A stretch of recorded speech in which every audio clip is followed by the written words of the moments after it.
Good evening and welcome to the October 20th, 2014 Long Meadow Select Board meeting. We'll start with the pledge of allegiance. I pledge allegiance to the flag of the United States of America and to the republic for which it stands, one nation, under God, indivisible, with liberty and justice for all.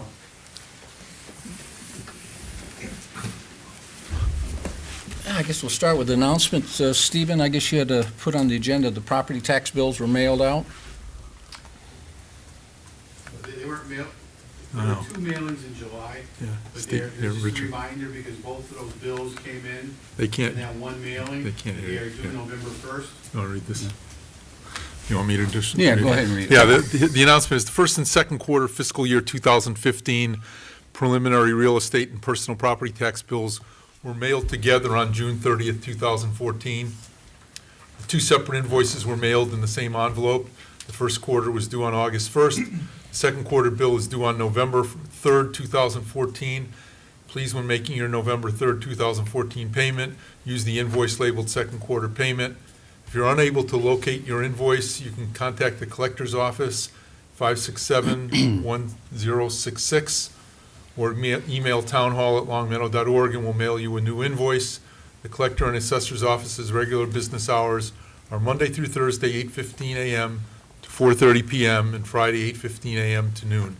You can pay your real estate tax bill and personal property tax bills in several ways: in person, by mail, or in a convenient drop box located to the next to the front door of Town Hall. Or you can go online to the Long Meadow's website, longmeadow.org, and under quick links, click on Pay Your Bills Online. Credit card payments can be made at the counter using either MasterCard or Discover, but there is a fee. Thank you, Mark. Yeah, good job. I didn't even see that in there. Caught me napping, Richard. Very good, and his computer just got up, so he came in right on time.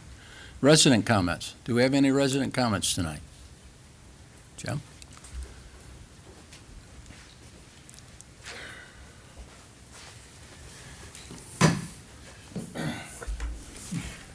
James Law, Chairman of the Finance Committee.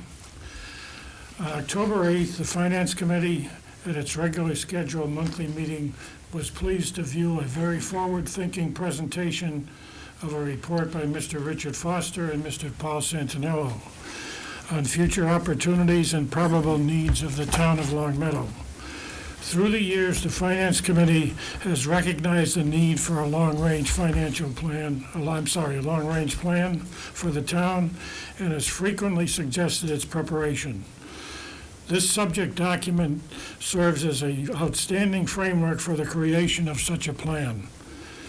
After the presentation of the subject report, it was a unanimous opinion of the Finance Committee that the final recommendation of the report, the establishment of a long-range planning committee, is currently appropriate and necessary for the town, and that our conclusion should be formally presented to the Select Board. Thank you. Thank you, Jim. Any other resident comments? Select Board comments? Go ahead, Alex. Last week or so, I noticed when I was looking at my own water bill that we apparently sent out wrong information to everybody about what the new water and sewer rates are. I corresponded with our town manager, and I learned that Mr. Gold had previously recognized the same thing. I've had a back and forth with with the town manager about trying to correct this misinformation that's been put out there. I've been told the town manager is unwilling to do that. And he's told me that his statement that we're not going to do anything is final, quote unquote. I don't believe it is final because the matter of setting rates and communicating those rates is something that this board has committed itself to doing. And when we make a mistake, we need to correct it. I think it's a fairly simple matter. I think it's just a matter of sending out a letter to everybody, to the same addresses that we sent the bill, just clarifying what the new rates are. Apparently, this was simply a typographical type of thing that the DPW did not catch before it went out. So the bills reference what the rates will be, the new rates will be in 2013. Obviously, that's incorrect. The rates themselves are incorrect. And I think we owe it to the residents to communicate the correct information. My understanding is that the bills themselves for the previous time period were correct, so that's good.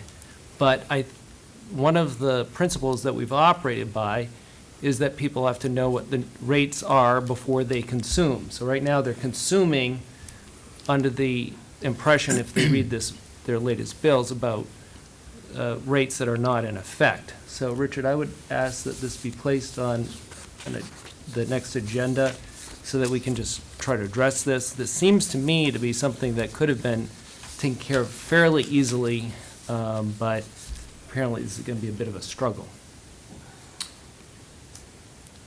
Any other select board comments? I'd like to add just one point of clarification. I heard what Alex said, and Alex has talked to me about the issue, and Mr. Gold had also brought the issue forward. Everybody needs to be made fully aware that the rates that you're paying are the accepted rates at this time. It was a typographical error only. It had the wrong date for the rates to be implied instead of 13, instead of 15 or 14, it was said FY 13.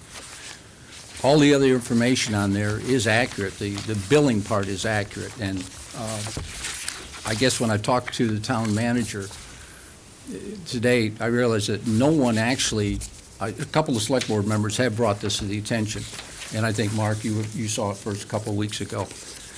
There's apparently no one in the community has seen these typos and brought attention to the issue.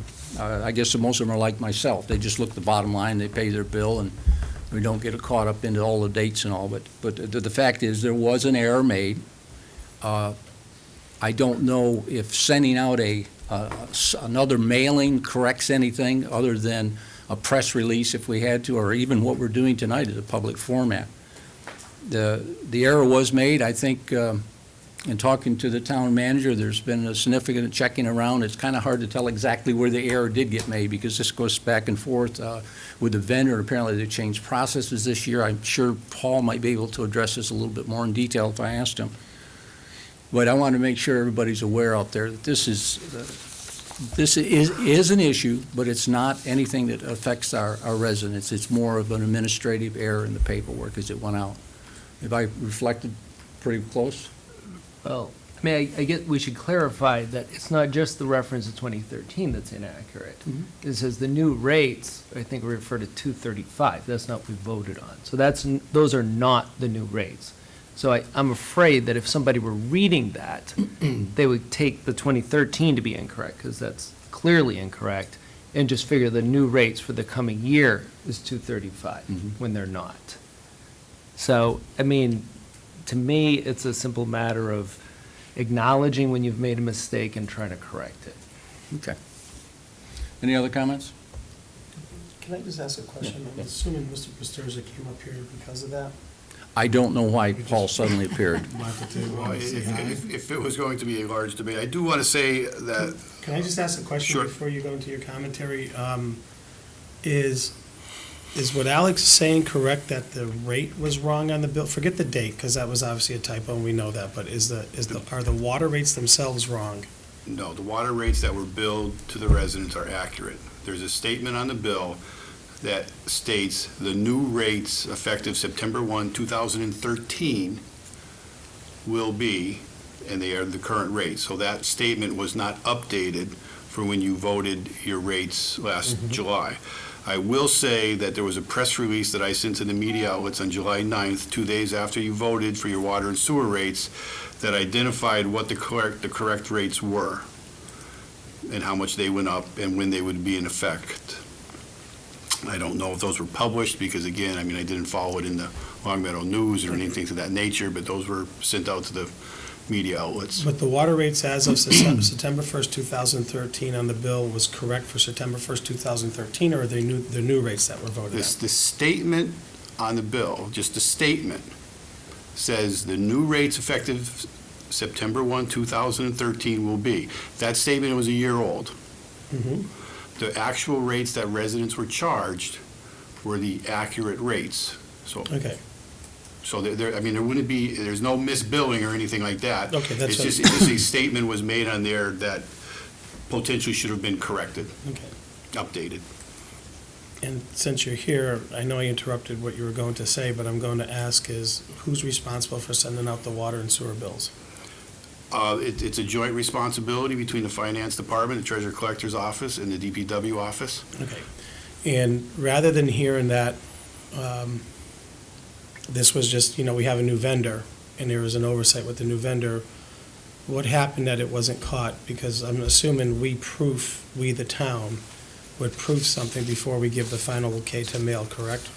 We do proof it, and then we went back and forth about 4 or 5 times with different corrections with that vendor.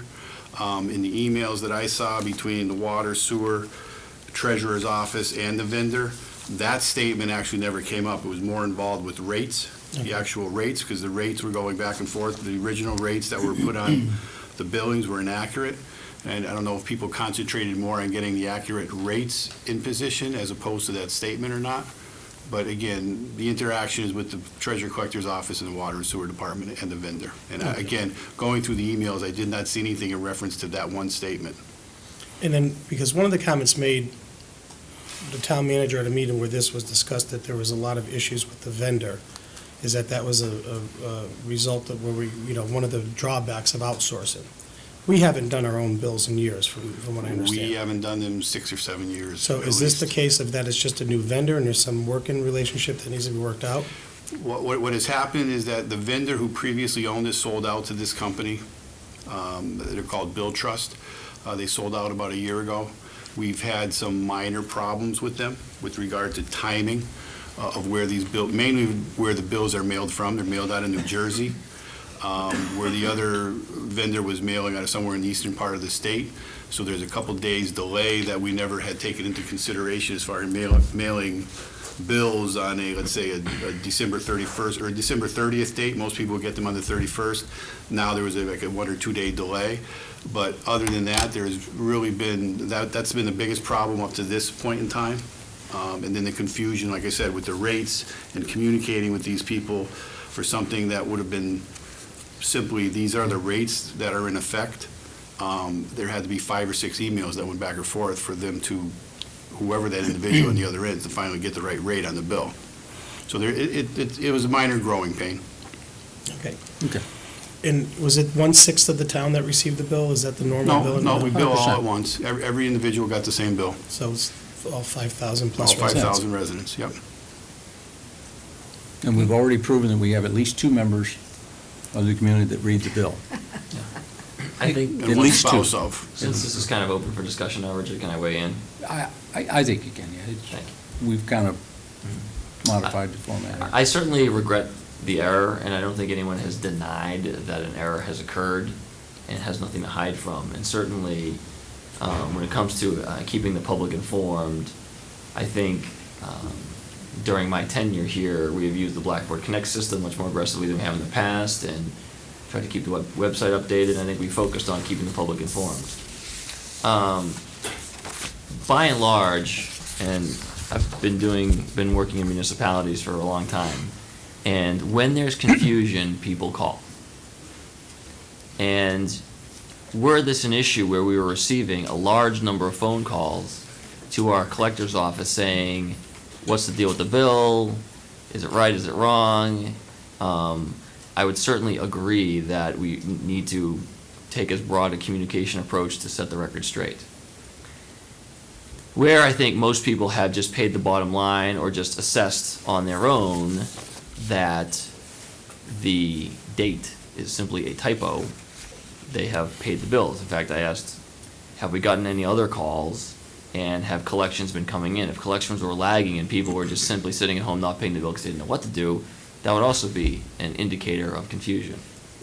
Since neither of those things are the case, it is my belief, based on my experience, that sending something out would actually create confusion where none by those 2 indices, meaning no calls and no delays of payment presently exists. And I think if there isn't confusion now, my recommendation would be, or my approach is to don't create confusion by sending something out. It's not hiding from anything. I mean, we clearly in our correspondence have acknowledged that the error occurred. Like I said, people who have already paid their bills and said this is a typo may see a mailing or a news or press story and say, well, wait, what, did I pay the wrong amount? Did I, we don't have that issue right now, and I'm concerned that overdoing it will create that impression, and that was really the nature of my statement. In fact, that was the actual content of my statement. That's a question. In terms of what the new rate, the part of the bill where it says the new rates will be, I mean, I assume we're the ones that are supplying that information to the firm that's printing them That's out. correct. So, I mean, I guess, did we just never send that information to them? And they just sort of assumed, it was what it was last year? In the email exchanges that I saw, there was never mention of changing the text in there. Okay, so we didn't raise it and they didn't raise it. We didn't raise it, they didn't raise it. I think, again, there was nothing in these email exchanges that I saw that addressed that one line. Right. Everything was concentrating on the correct rates. Okay, so, I mean, I guess my thinking would be that it would be incumbent upon us to raise the issue with them rather than the other way around. And I guess the other thing that I would think is that, I mean, wouldn't we actually sort of eyeball it before we send it out? I mean, There were exchanges, and again, they do go back and forth, and between the Water and Sewer Department and the Treasurer Collector's Office, they're the ones who do the eyeballing. but I mean, did somebody actually sit down and look at an actual bill before it went out? Yes, they would have, because they get a prototype, so they would have Okay. actually looked at it. So with that incorrect statement? I would have to imagine that, I did not see the actual examples, but I would have to assume that that statement was on there as was printed on your actual bill. Okay, and we just didn't catch it, okay. Okay. Mark? I understand Mr. Grant's issue. I'd like to just solidify it in a little bit, that the bills that we send out, and I believe these went out in August, Paul? They went out in the first week of September. First week of September. There's actually two intents here. One is to bill people for water that they used in fiscal year 2014 at the fiscal year 2014 rate, and secondarily, to inform people what the rate will be in the next fiscal year. And I would just ask that subsequently, during our first billing that goes out in the September, that we make sure that we accomplish those two things, because there was only one rate on that bill, and, I think it would be of value for people to say, see this bill, here's the rate it's at, and the next bill, here's the rate it's gonna be at. And whether we use 2013, 14, 15, 16, or whatever, I think people would like to understand the rate they're getting billed at and the rate future usage will be billed at. So what were you saying? What I'm saying is that this bill had one number on it, when in fact it should have two numbers. It had one rate, and it should have two rates on it for that, at that period of time. It should say, here's the rate you're billed at, and here's the rate future use will be billed at. And that didn't have it. All I'm saying is, I understand what happened. I called the day after I got the bill, but I just would ask that we review that, because I think Mr. Grant's point was, we have told people we will inform them what they will be billed at for future water usage, and that wasn't done. That's all. Are you proposing that we do something? No, next year in September, next year, okay. we make sure we do it. And clearly, the bill that goes out 6 months from now, or 5 months from now at this point, ought to indicate, here's the rate that you're being charged, which, oh, by the way, is the same rate you're gonna be charged for the next 6 months. And I would imagine that correction's already taken place many times, hasn't it? We have had discussion between the DPW and the Treasurer Collector's Office, myself, about the correction, and, obviously, we're gonna update the rates that are printed there with the new billing. Right. Okay. Do we have any more select board comments? Before I let this die, I told you I'm in a good mood, so I'm gonna try to bite my tongue a little bit. I don't believe it's, how soon did you know about this error, Paul? How far back? How soon did I know about it? Yeah. Mark emailed me a couple days in, after the bills were mailed. So, I don't think, just because a mistake was made and there's nobody up in arms about it, first of all, thank God, that's number one. Secondly, to wait to say that, if we're going to say that our approach is if people are kicking and screaming about it, then we'll address it, is wrong. And I think if we're talking about it at this point in time, first of all, there was a concern amongst at least two select board members. The reason I didn't raise my voice about it is because I talked to Mr. Gold, and he said he had already contacted you, because I did notice on my bill way back when, too.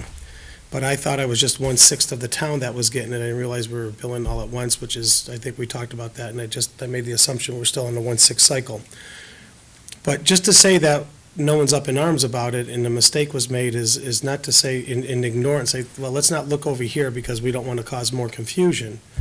I'm assuming that there's people who actually have read their bill and think that there's some people that are thinking that we're dingalings for sending out a bill for FY13 when we're in FY14 and 15 is coming up and so forth. And I still think, Rich, at some point in time, it has to be addressed as, I understand a mistake was made, but when there's that many sets of eyes on it, I guess I need to know the process a little bit better.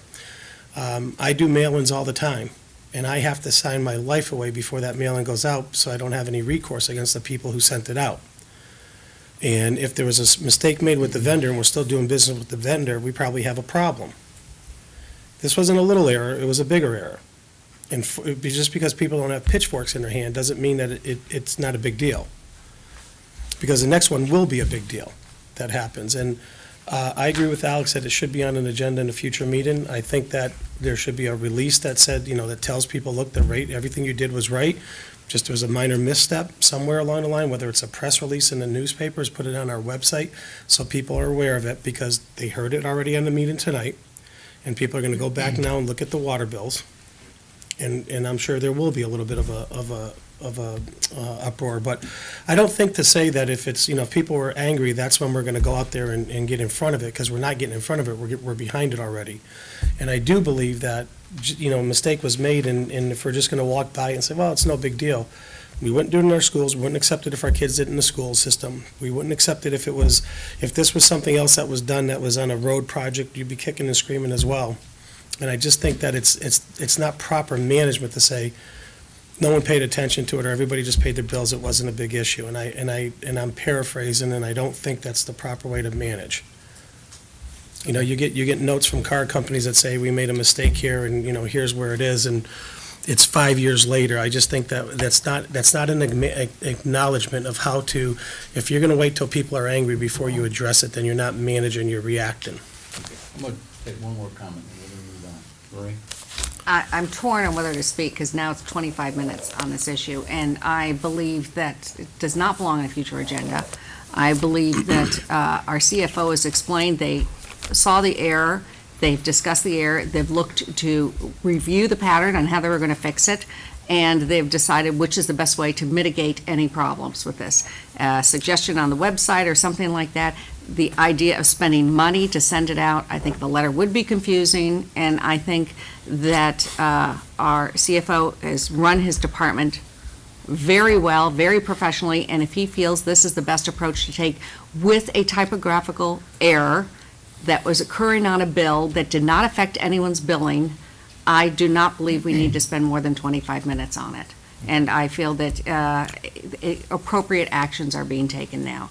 And I'm very concerned that we say that this is a serious problem that shows serious managerial issues when there are larger issues in town, very large issues that I would like us to see move on the agenda. So I am going to throw the agenda back to Richard. That's it. 2 minutes. I will take everything under advisement, and I will let you know, okay? Can we, do we have any more select board comments? It was a very odd format we had this time, it was rewarding. Town manager report.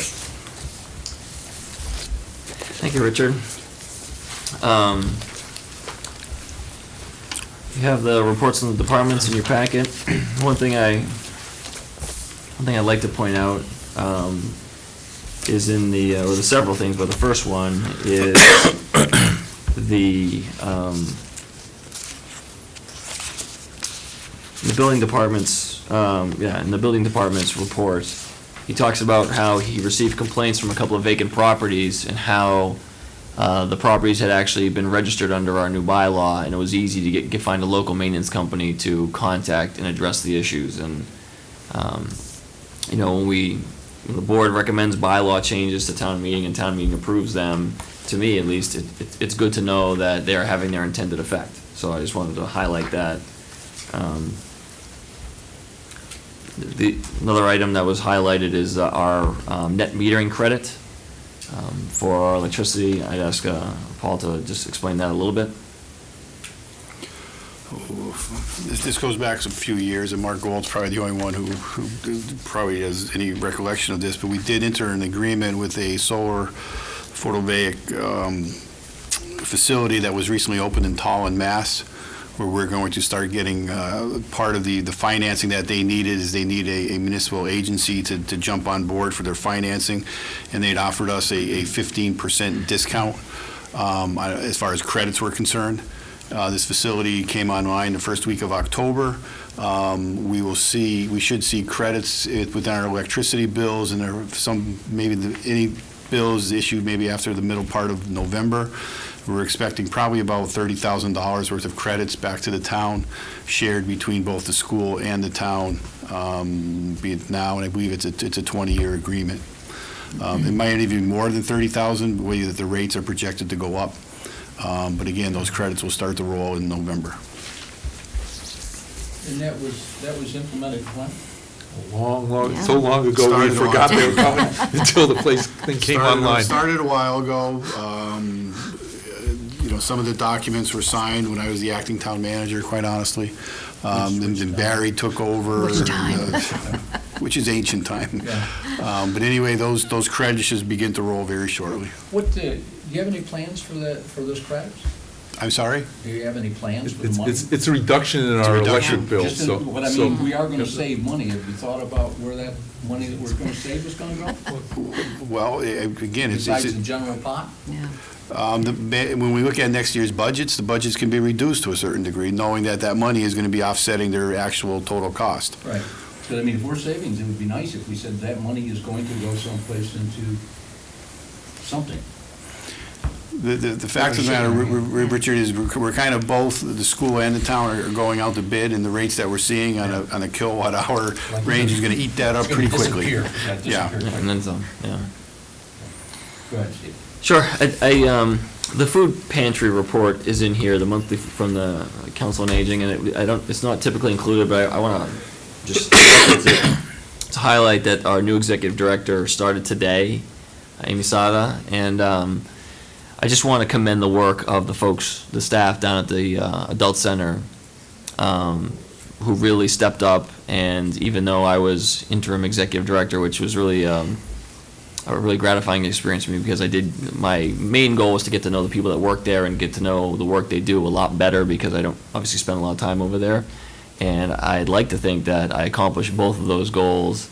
I do think I got to know those, the people that work down there, and got to know the work they do, which is, they're great people, and the town is very lucky to have them, and the senior population is very well served by the work that they do, and I wanted to extend my gratitude to them for really helping fill in while we had a vacancy at the executive director position. And I know our new executive director, Amy, is set up for success because of the team that's in place.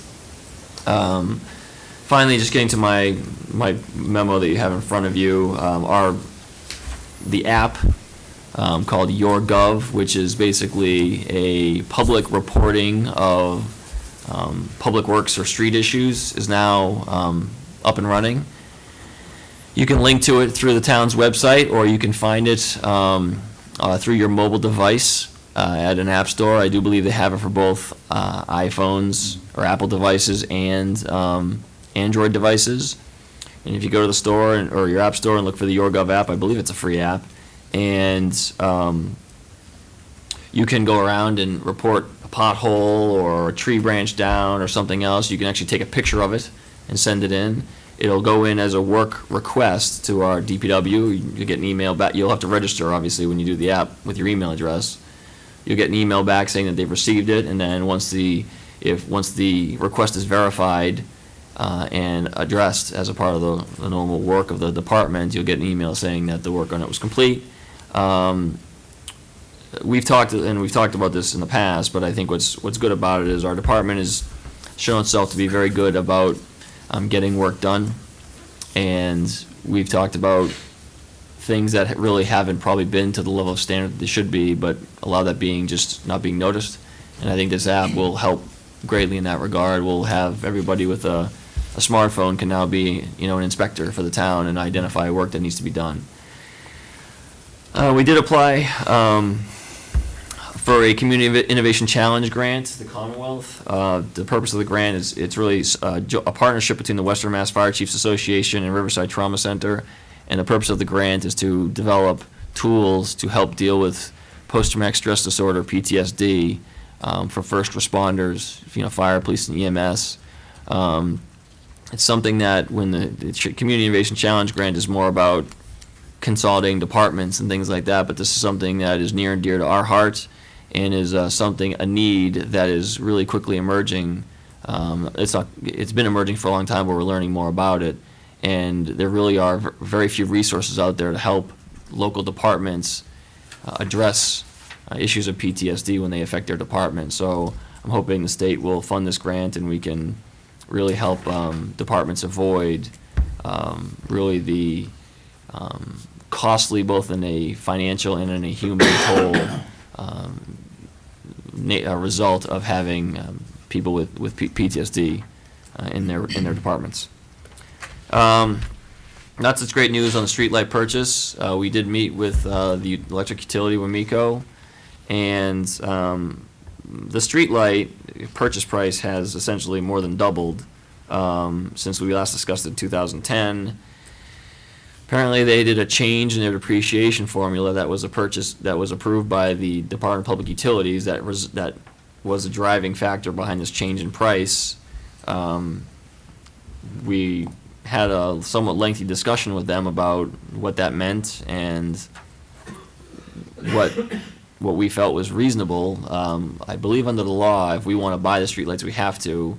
The price and the explanation for the price that we were given, quite frankly, leads me to conclude that they're not that interested in selling them to us. So our consultant, Mr. Woodbury, was present at the meeting and is now doing some analysis of the information they presented to us, and we'll be providing further updates in terms of recommended next steps. Those are the big issues for now. I mean, you have the report in front of you. If you have any questions on it, let me know. Go ahead, Ron. I have a couple of comments or questions, Stephen, if I could just go through. First of all, I read with great interest, there's it looks like the maintenance department developed a Long Meadow High School maintenance plan, which predating you coming here, there was a lot of discussion with the school committee about MOUs and other discussions. I was wondering if that had been shared with the school committee, and if not, I would suggest that it be shared with the school committee. I think it's a great document, and it's kind of the kind of thing that I think they were asking us to do a long time ago for every school. So I just if I haven't sent it to the superintendent, it certainly is going to happen. okay, and I think I appreciate that, but we ought to make sure it gets to the school committee as well as the superintendent, since they were the people who were pushing the relationship. The other couple other comments. I saw that there's a report Paul Pasturzik had submitted on estimated receipts. This early in the year, it's kind of tough to tell whether we're running on track or not. I don't know if there's any suggestions that you may have on how we can tell if after 2 months it's meaningful whether our receipts are running on track or not, if it was last year to date versus this year to date, or if it's worth doing anything. It's about the only thing you couldn't look at is the first 2 months of the prior fiscal year to this fiscal year. And even then, it's misleading when you look at something like the motor vehicle excise tax in that report. We're behind when you look at it, but you have to understand that the year Right. before, we were late in the billing, that pushed off money into FY '14, as opposed to being collected in '13. So the answer is there's no really good way of. Unless you're really going, want to Okay. sit down and go over them one by one and look at them, it's too early to really make any type of projection or prediction on any one of those. Okay, that's fine. I just thought as long as you were submitting it, we try. Another comment, there was a comment about residential exemptions on property taxes, something that Mr. Grant had asked. And there's a comment that said it could be reviewed as our schedule permits.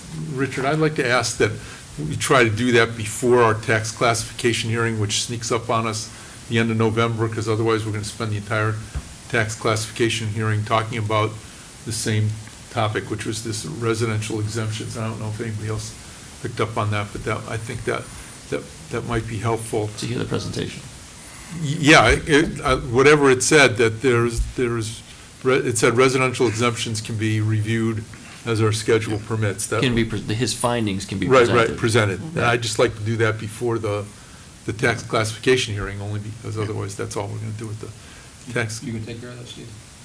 A couple other things that at Park and Rec Department's report, it's getting to be like I don't know if they just forgot to delete it from previous reports, because it's on every single report, and that is a comment about the cleaning of Greenwood Center.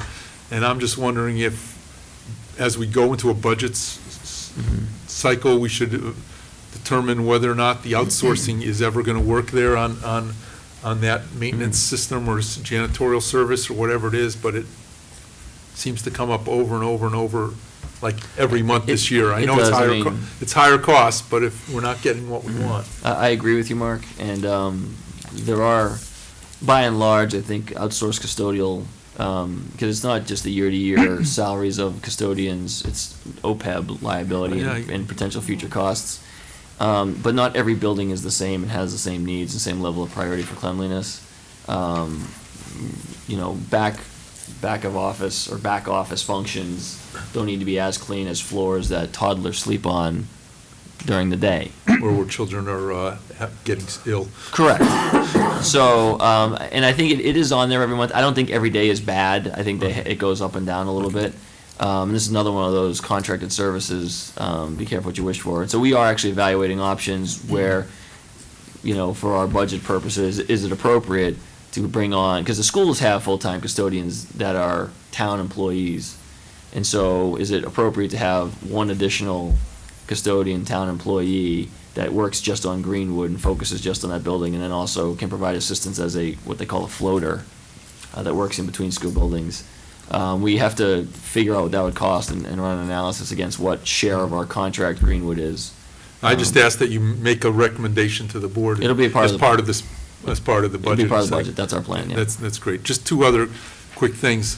One is that there was included in the packet was a citizen's petition about leash law violations. I'd like you to just comment about that so people at home can hear that Sure. that's going on. And also, I think that, two quick comments I'd like to make. One is so that everybody in the select board hears, I did send a note to Stephen to follow up on the discussion we had here at the select board about putting together a team to start looking at our new next trash hauling contract. I think that we do have to move forward on that. So I'd ask Stephen if we get a group going that does that. And secondly, I noticed that, for people who haven't seen it at home, the town is or was or did have an eBay auction of surplus equipment. I guess, one of the things that surprised me was the low mileage on some of the trucks, although they really look like they're beat to living death. But I don't know how you decide when a truck is ready to go out to auction, but the mileage seemed fairly low. So it looks like it's a great deal for people in town to pick up those trucks, so go out and bid high on all those 71,000-mile trucks that have been around for 10 years and are rusted through, I guess. Well, it's in a town in a 9-square-mile town, you're not going to get a lot of miles running back and forth to jobs. It's more the hours and the idling and things like that, and the heavy use and being out in all weather. You can see they if you saw, and people saw them, and they were in the yard for a while. and they looked like they were ready to be put out to pasture. That auction incidentally netted us over $12,000, which was good work. I want to commend their purchasing director. It's way more effort than it looks like on, if you go to eBay's website and look at the auction, it's substantially more effort than it even looked like to me. And the big thing is, by being diligent about doing these auctions regularly, we get rid of things that end up piling up over the course of the year, whether it's the lost or stolen bikes that end up in our police garage, or electric transformer panels that were needed during the construction of the high school but aren't needed and were sitting in storage that were sold.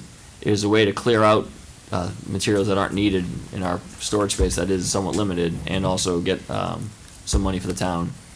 In terms of the issue with the leashes, the town does have bylaws that do not permit dogs to be off leashes, especially in our parks. Despite this bylaw, we've received complaints from the neighbors that people go into Bliss Park and allow their dogs to run at large. And there have been some reported instances of dogs running through the neighborhood on the other side of the park and getting loose and going up to people. And so, as a result, the folks on Oakwood is really just on the other side of Bliss Park from the Bliss roadside. And they got together and made their voices heard to us, and we've, in response, stepped up enforcement. It's not the easiest thing in the world to enforce because, other than sending a bike officer deep into the woods, it's hard to catch the people coming back and forth from the cars. So they have been out there. As they've seen people, they have, issued warnings and tried to elevate the level of education so people know that it's against the law to run their dogs at large in the park. I know that a dog park in town has been discussed. That is one way to resolve this issue, and I just put it out there for consideration. Is that which? I just wanted people to hear. Yeah, and I think people should know if we are, I guess, it's stepping up patrols and enforcement, and even though it isn't easy, we are going to keep at it. And there is going to be a time where we won't issue warnings anymore, and we're going to issue citations. So I think we are serious about this, and for that many people to express their frustration, it highlights the seriousness of it.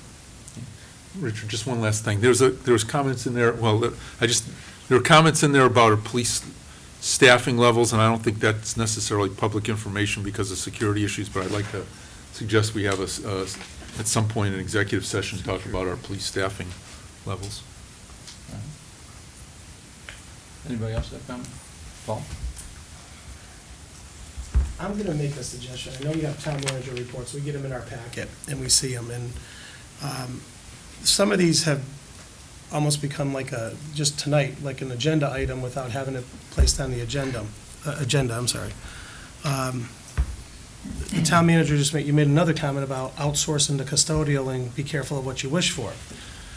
If we can't figure out how to clean the buildings, and there's there's hundreds of cleaning firms in our area, it happens there's no business, and go to downtown Springfield, not one of those businesses has their own custodian coming in.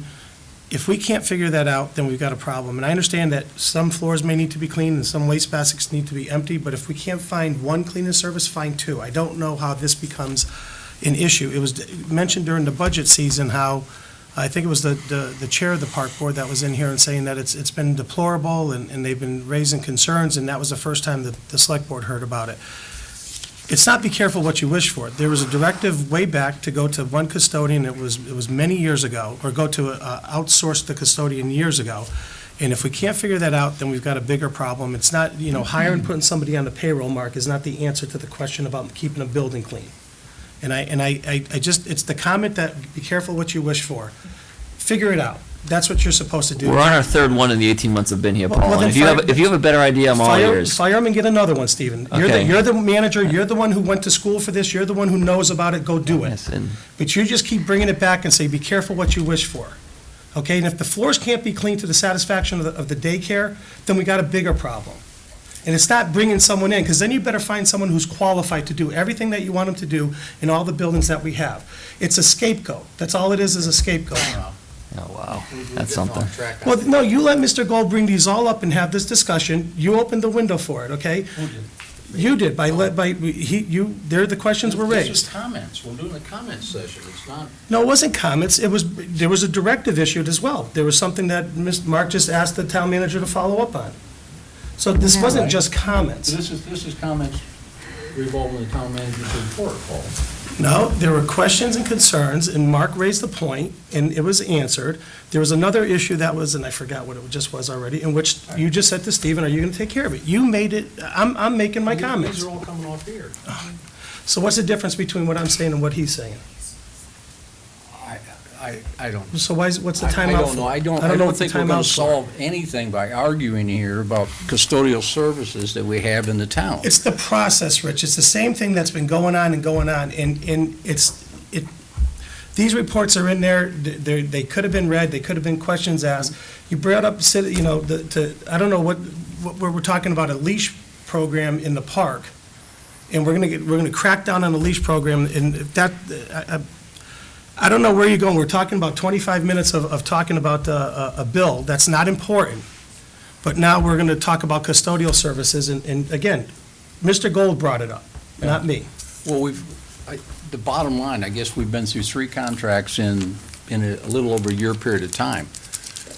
I wouldn't know what else you can do besides just keep firing the firms and bringing on new ones. I mean, I think the trouble with that is, and this is just for educational purposes, it's a procured service under the Commonwealth of Massachusetts, under Chapter 30B, it's a procured service. So if you fire them on Monday, it's minimally, realistically, 3 weeks before you can have a new firm, receive bids from a new firm even. And so that's the challenging part, is you can't just fire them and then on Tuesday pick up the phone and go to the yellow pages. It's a procured service, and the procurement laws are really what makes this the big challenge. We have built in fines in this contract. We have pushed the contractor and have gotten to the point where we would levy fines. But the bottom line is the buildings need to be clean, and unless short of someone being there, standing on top of the cleaner, they still work for the contractor directly, not the town. And I honestly think most of what's been driving the dissatisfaction with the custodial services is really the result at Greenwood, which is a unique building that gets a much higher level of public use than just about any other town building. And that's where perhaps we need to look just at Greenwood as a unique situation, not throw out all custodial, contracted custodial services, but maybe Greenwood needs a different level of care. And so, to your point, Paul, of I'm the manager, I should figure it out, I will. I just hope you'll remember that you said that when I make the recommendation. Okay, but for clarification, it falls clearly under the town manager's purview to do this. What was Mr. Gold's comment? Well, no, I don't know. I want to answer this one. I want to finish this issue first, please. And we just responded back. I mean, basically, I think Stephen told the board, he said, hey, I am having difficulties. This is the 3rd contractor I've had. I certainly don't think it impugns anybody at this place for what they're doing or not doing their job. It sounds like we're being fairly proactive if we're at our 3rd firm. And, that's the only thing you can do is due diligence. I don't think anybody could expect any more, personally. And it may take 5 firms, and you may actually have to come back with an administrative code change and say we give up. We've tried it with 5 contractors, and we're going to go back to our own labor force. That may be the final resolution. And if B, I think you'll have enough. I'm certain you're keeping pretty good records on why these firms are being terminated. And you're obviously trying to deal with them before you terminate because you're facing 3-week delays. How do you fill in? How do you fill in on cleaning services during the 3 weeks? Good question. Okay. Hire a temp agency at a Right. substantial amount of cost increase. Right. But then go through, there's keys and security issues, and it's Right. not uncomplicated. If it was easy to just trade custodial companies out, What's just the- one after the next, we would do that, but it's a lot more complicated. than Is that. it private information on the cost of these contracts? No, it's a public contract. What's it cost us a year? Do you know, Sia? It's about $100,000. Yeah, $100,000. $100,000 for just Greenwood? Oh, no, it's Townwide. police, fire. Yeah, okay, yeah. The town hall. And it's the everything same else. contract, but it amplifies itself pretty well at Greenwood? I mean, every town building's had issues with different Right. contractors, there's no doubt about it. It just is not, we have not had a great level of service. I would say the issues are most strident at Greenwood. But like I said, my office doesn't need to be as clean as, like I said, the floor of the daycare or the bathrooms at the senior center. Yeah. I mean, the schools probably have the heaviest public use of any town buildings, and they have on-site custodians. To give you an example, if a child or an elderly person, or a senior, or a person, that doesn't have to be elderly, if a person at the senior center gets sick in the bathroom, makes a mess, then it could sit, I mean, but for the goodwill of the people that work there who are willing to clean it up, it could sit there till 7 o'clock at night when the contracted custodian shows up. And it just, like I said, we are looking at different solutions. Barry has it in there because she continues to have issues. I mean, I'll go one more. It's been 3 companies, but the same person who has cleaned Greenwood has cleaned it for all 3 companies.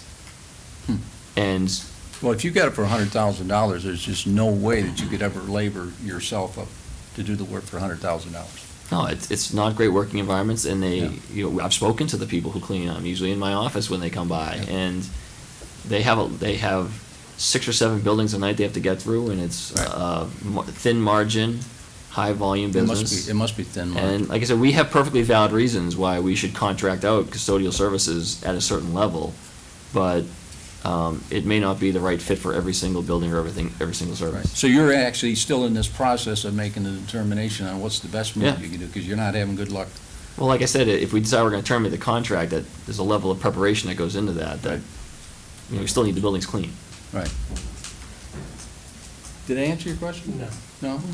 no, because you just went off on your own set, and we're fine. Okay. That would have been great in a report, though. Well, there's a lot of stuff that'd be great in the reports, but in all honesty, Paul, and you know as well as But I Rich, do. in all honesty, it's a comment that says, be careful what you wish for. So Right. you're throwing a shot back at the select board because we talked about outsourcing. Right. And I'm tired of it. I don't want to hear that. Mark brought it up. Mhm. There's a reason why it's in the report and it's not on the agenda. Right. Okay, don't use that comment. No, I'm Please. talking about things like the leashes and we've already addressed this issue once before the board. Mhm. That's an issue that I'm assuming went to the police department because they're the ones who enforce it. And I think it was already in the report that it was enforced, but it was brought up again for discussion. And that's all I'm saying. It was in the manager's report, because when did you get the petition in, recently? I think beginning of the month, maybe. Okay. End of September, early October. So it's a fairly current issue, Is Paul. it date stamped? No, I didn't see a date stamp on it. No. I honestly don't remember when she came in. I met with her a couple times before this happened. Yeah, and you're right, Paul, I've heard this issue before, but I don't think you ever had a citizen's petition before, that I've seen. But I've heard it mentioned, and we've had people stand before us in comment session. Okay. Yes, Marie? 60 seconds, that's Yeah. all I'll take.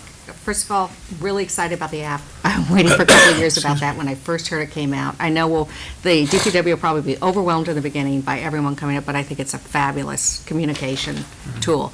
The CIC grant, I'm very excited about. Is this the first time Long Meadow's ever filed for a community innovation? First time I have. Yeah, I think it is, and that's really wonderful. Plus, you guys really have to toot your own horn. I understood this program doesn't exist anywhere in the United States right now. We No. will be the model for that.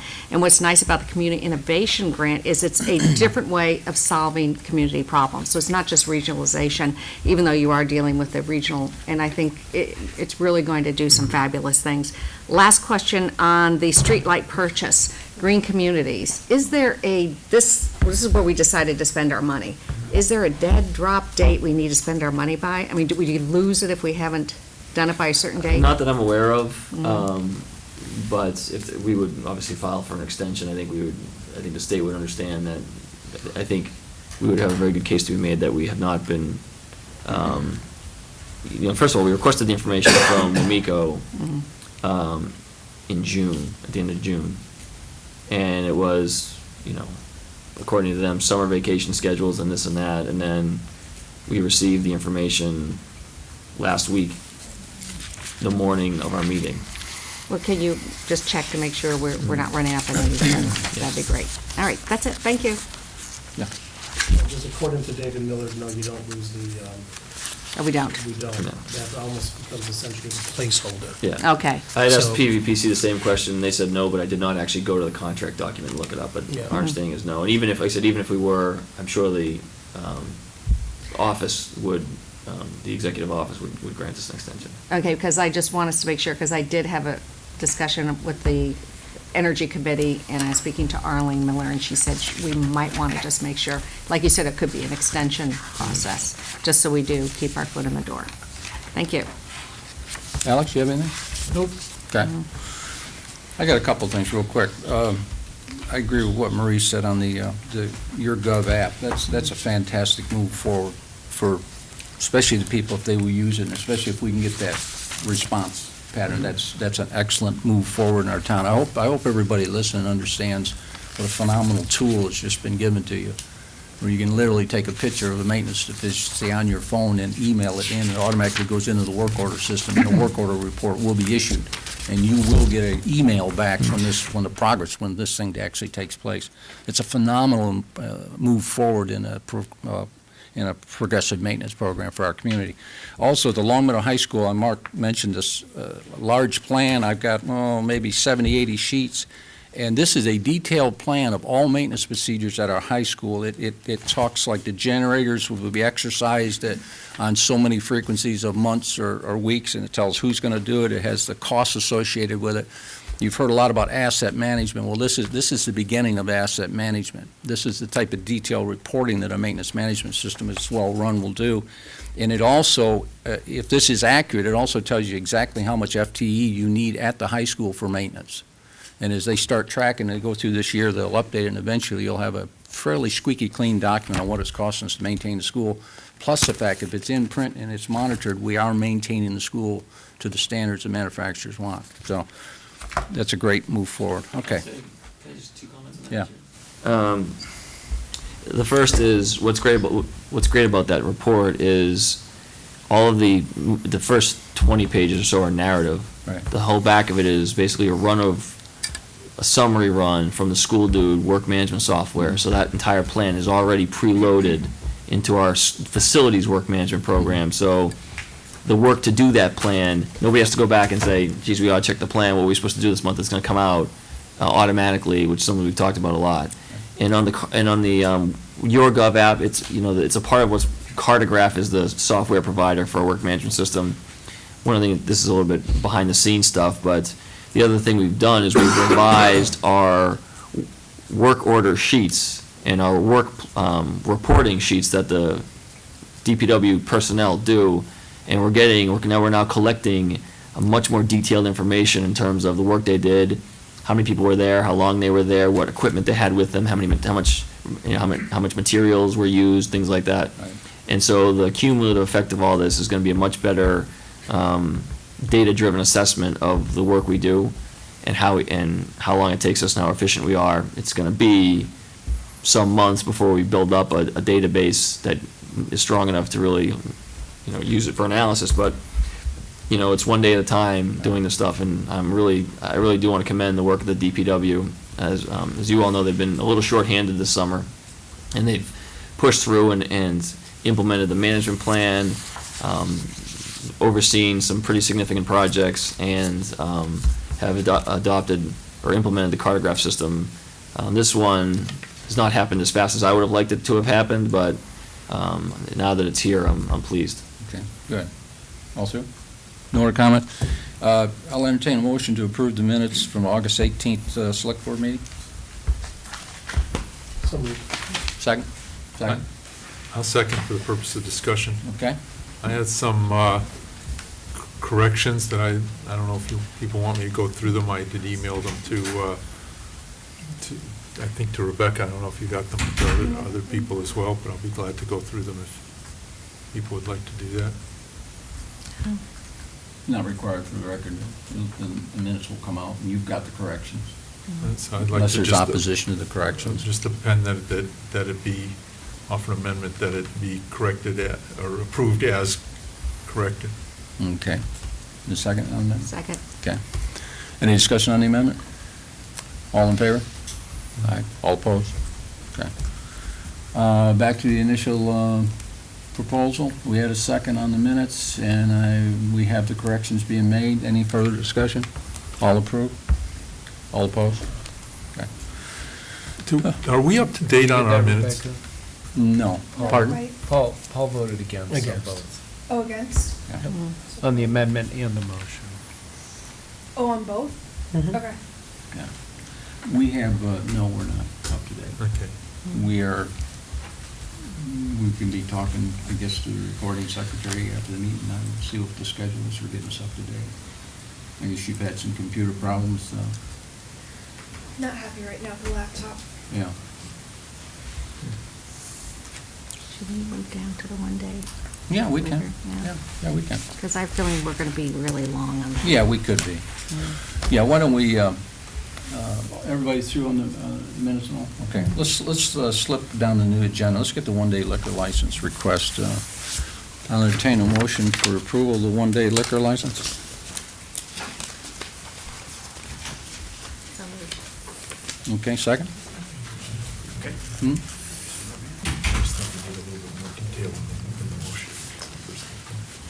Well, then we can discuss it. Okay, make a motion for approval of the one-day liquor license for William Egan. Oh, I see that. That's what I meant. Okay. It's 66 Wheel Meadow Drive, Long Meadow, Massachusetts. That's correct. So moved. That was your motion? Yes. And it was And- seconded now? Alex? Second, okay. Discussion. Yes, William Egan, 66 Wheel Meadow Drive. We are, a few members of the Long Meadow Cultural Council are here this evening. We're trying to bring a little bit of attention to the Cultural Council, what we do, and we came up with the idea to hold an event and a fundraiser. We have contacted a local artist, and her name is Jeannie Rye, and she has donated an original oil painting that we intend to raffle off on November 24th. It's a Thursday night, and you're all invited. Oh, excuse me, November 20th. Thursday, November 20th. And so we're going to be having this event at Storrs Library, and the artist thought that it would be nice to serve wine. I think that lends a little bit of credibility to the artist and the event itself. And so we thought that'd be nice, and understand that it's,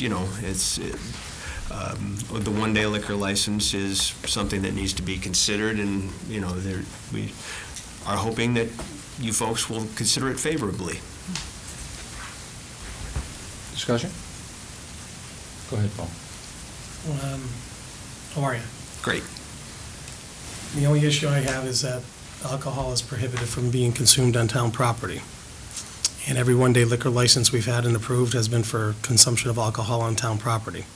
So the board violated its own policy every time we do this. I will vote against it because we have a policy that if you were caught drinking a beer right now in the library grounds, you could be in violation of that policy, be ticketed or whatever the punishment is. It's a matter of, we're going to be discussing policies as we go on in the meeting. And my track record is to vote against them if they're on town property, which this is. So it's nothing, I know Jeannie, she's a great artist. I've seen all the paintings in her home, and it's against town policy to have alcohol consumed on town property, so, just so you know. But Okay. it's been accepted before, so. Any other discussion? Take a vote. All in favor? All opposed? Thank you, folks. Thank you. Thank you. No, they're not. And Good luck. please, the 20th, Now, you're all invited, and you'll be getting invitations. Is it a free event? It is a free event. Okay. And she is a great artist. You'll- She is, and a wonderful person, too. So we hope that everybody. Okay, let's, drop OPEB draft policy. How about if we take a motion to adopt the capital draft policy as written at our last meeting? Or as modified at our last meeting? So moved. Second? I'll second for discussion. I think we all received the policy. Do we have comments, gentlemen, ladies? I know we, that's right, I know we need to do this, but somewhere, I just thought as I read through this, in the third to last paragraph, it says, the percentage should be increased by 0.25% annually, just to be consistent when it's published. I'd like to see it say 0.25, because sometimes it's difficult to see that Yeah, okay. differences. I'm not changing the numbers, I just when you look at it, it's Yeah. tough for that to pull up. This point out, you've got a motion? No. Oh, No, this one. You got a motion to approve this? Yes. Yeah, we have a motion out in a second. Any other comments? On the policy? No, the only comment I'm gonna make is that by adopting it where it is at the level it is and increasing it by 0.25% a year is that, again, when you're thinking about this, and I know we had multiple discussions about looking at the big picture, small picture, but maybe of a little bit of a bigger picture than the current picture we're looking at is that in 2017 budget, 2017 budget, when we go to look at it, by increasing this and increasing the 0.25%, you are essentially creating an override situation for the town. So as long as you're aware of that, I think I've already voted against this, but, and we had that, we were just looking for the formal written up, but I think the board needs to understand that you are creating a deficit for the FY 2017 budget if there's any type of salary increase on the town side, or anywhere through town, so that's all. Okay. I think we would create that deficit anyway, wouldn't we? I don't know that. I mean, I would think if- imagine we would. If we're that close to $250,000, we're likely. Okay. Any other discussion? Thank you, Paul. All in favor? All opposed? Okay. 3-2. Okay, OPEB draft policy. Accept the motion to approve the policy, the draft policy. So moved. Second. I'll second for Okay. discussion. And that's where we're at. We're in discussion.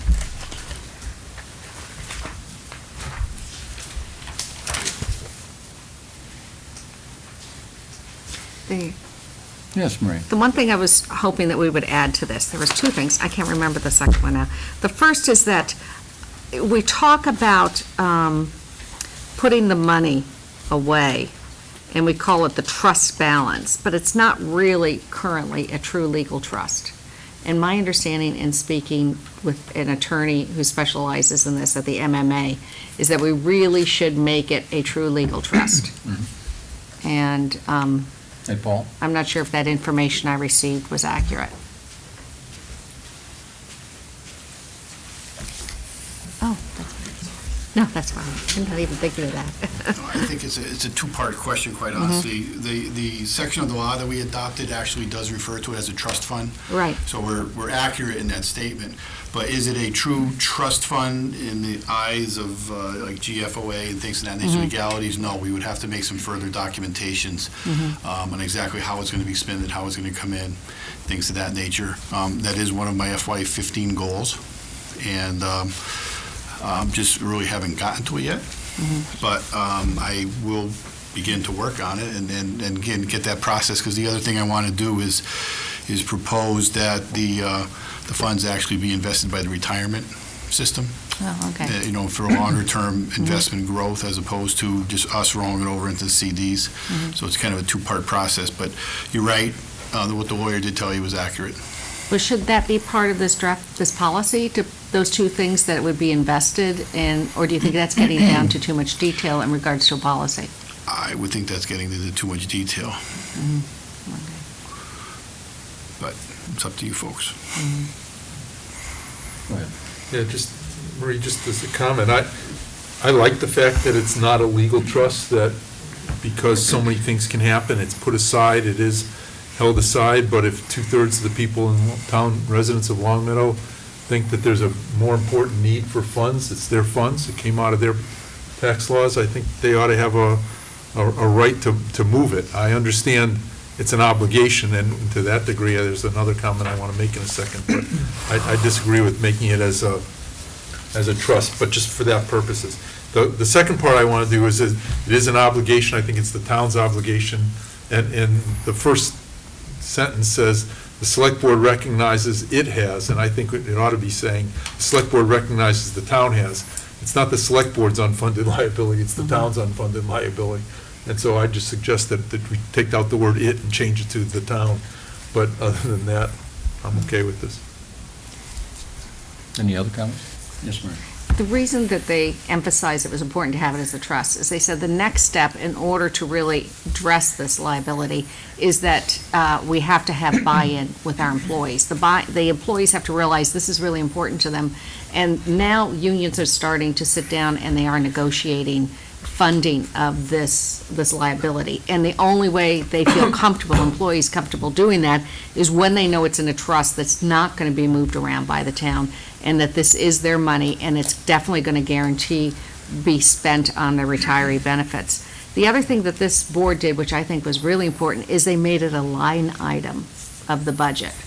And does that address, this policy address that anywhere?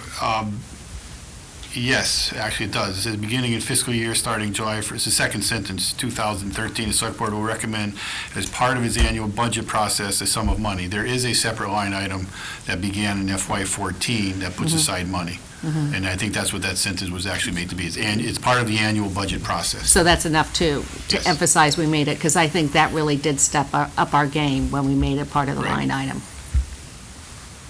So I guess the only thing is I would still say I would like, and if you say putting it as the goal of the trust is really something that you're aiming for, then I won't insist that it comes part of the policy. Go ahead, Al.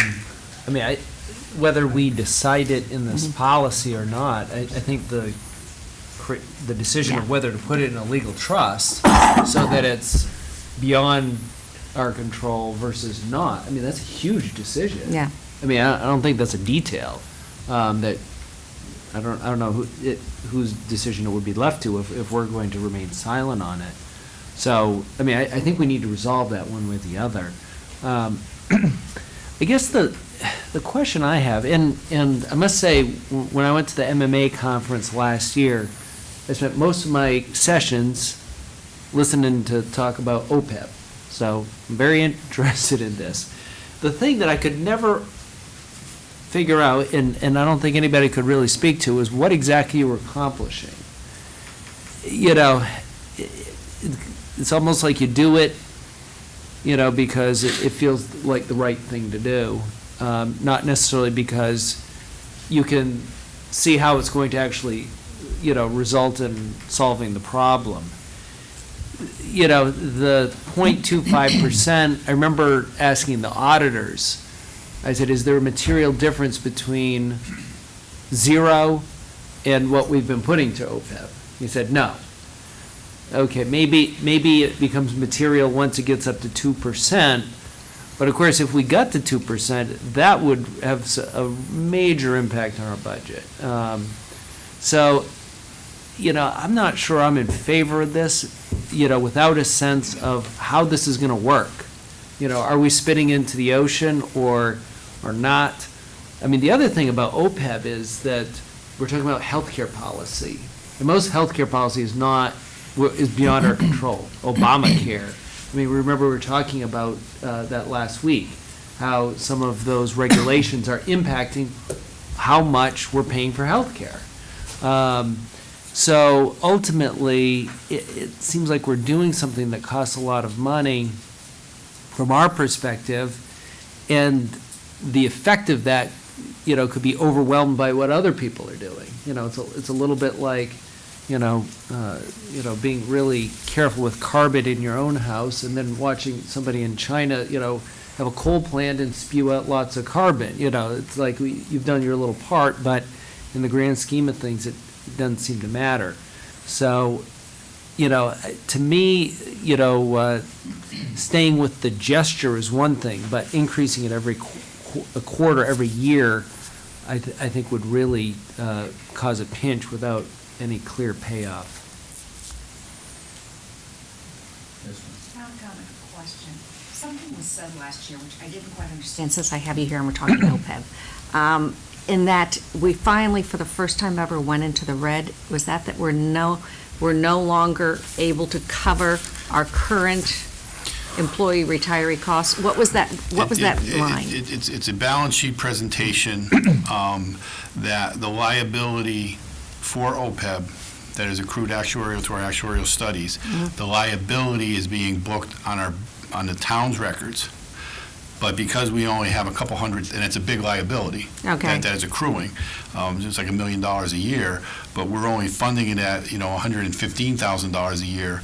So now there's a couple years where, probably last year, there might have been $400,000 as an asset for the cash that we've put in, but yet there's a liability of 2.9 or, $3 million. So because those things are now on our balance sheets, it has put our bottom line in the red. Oh, so it's a matter of a change of an accounting rather than an actual? It's change in account reporting of this. If you have no line item, you're not in the red. Right, it's a change in reporting required in the generally accepted accounting principles. Okay, all right, thanks. Yeah, Alex, I agree with you. I've agreed with that same philosophy that,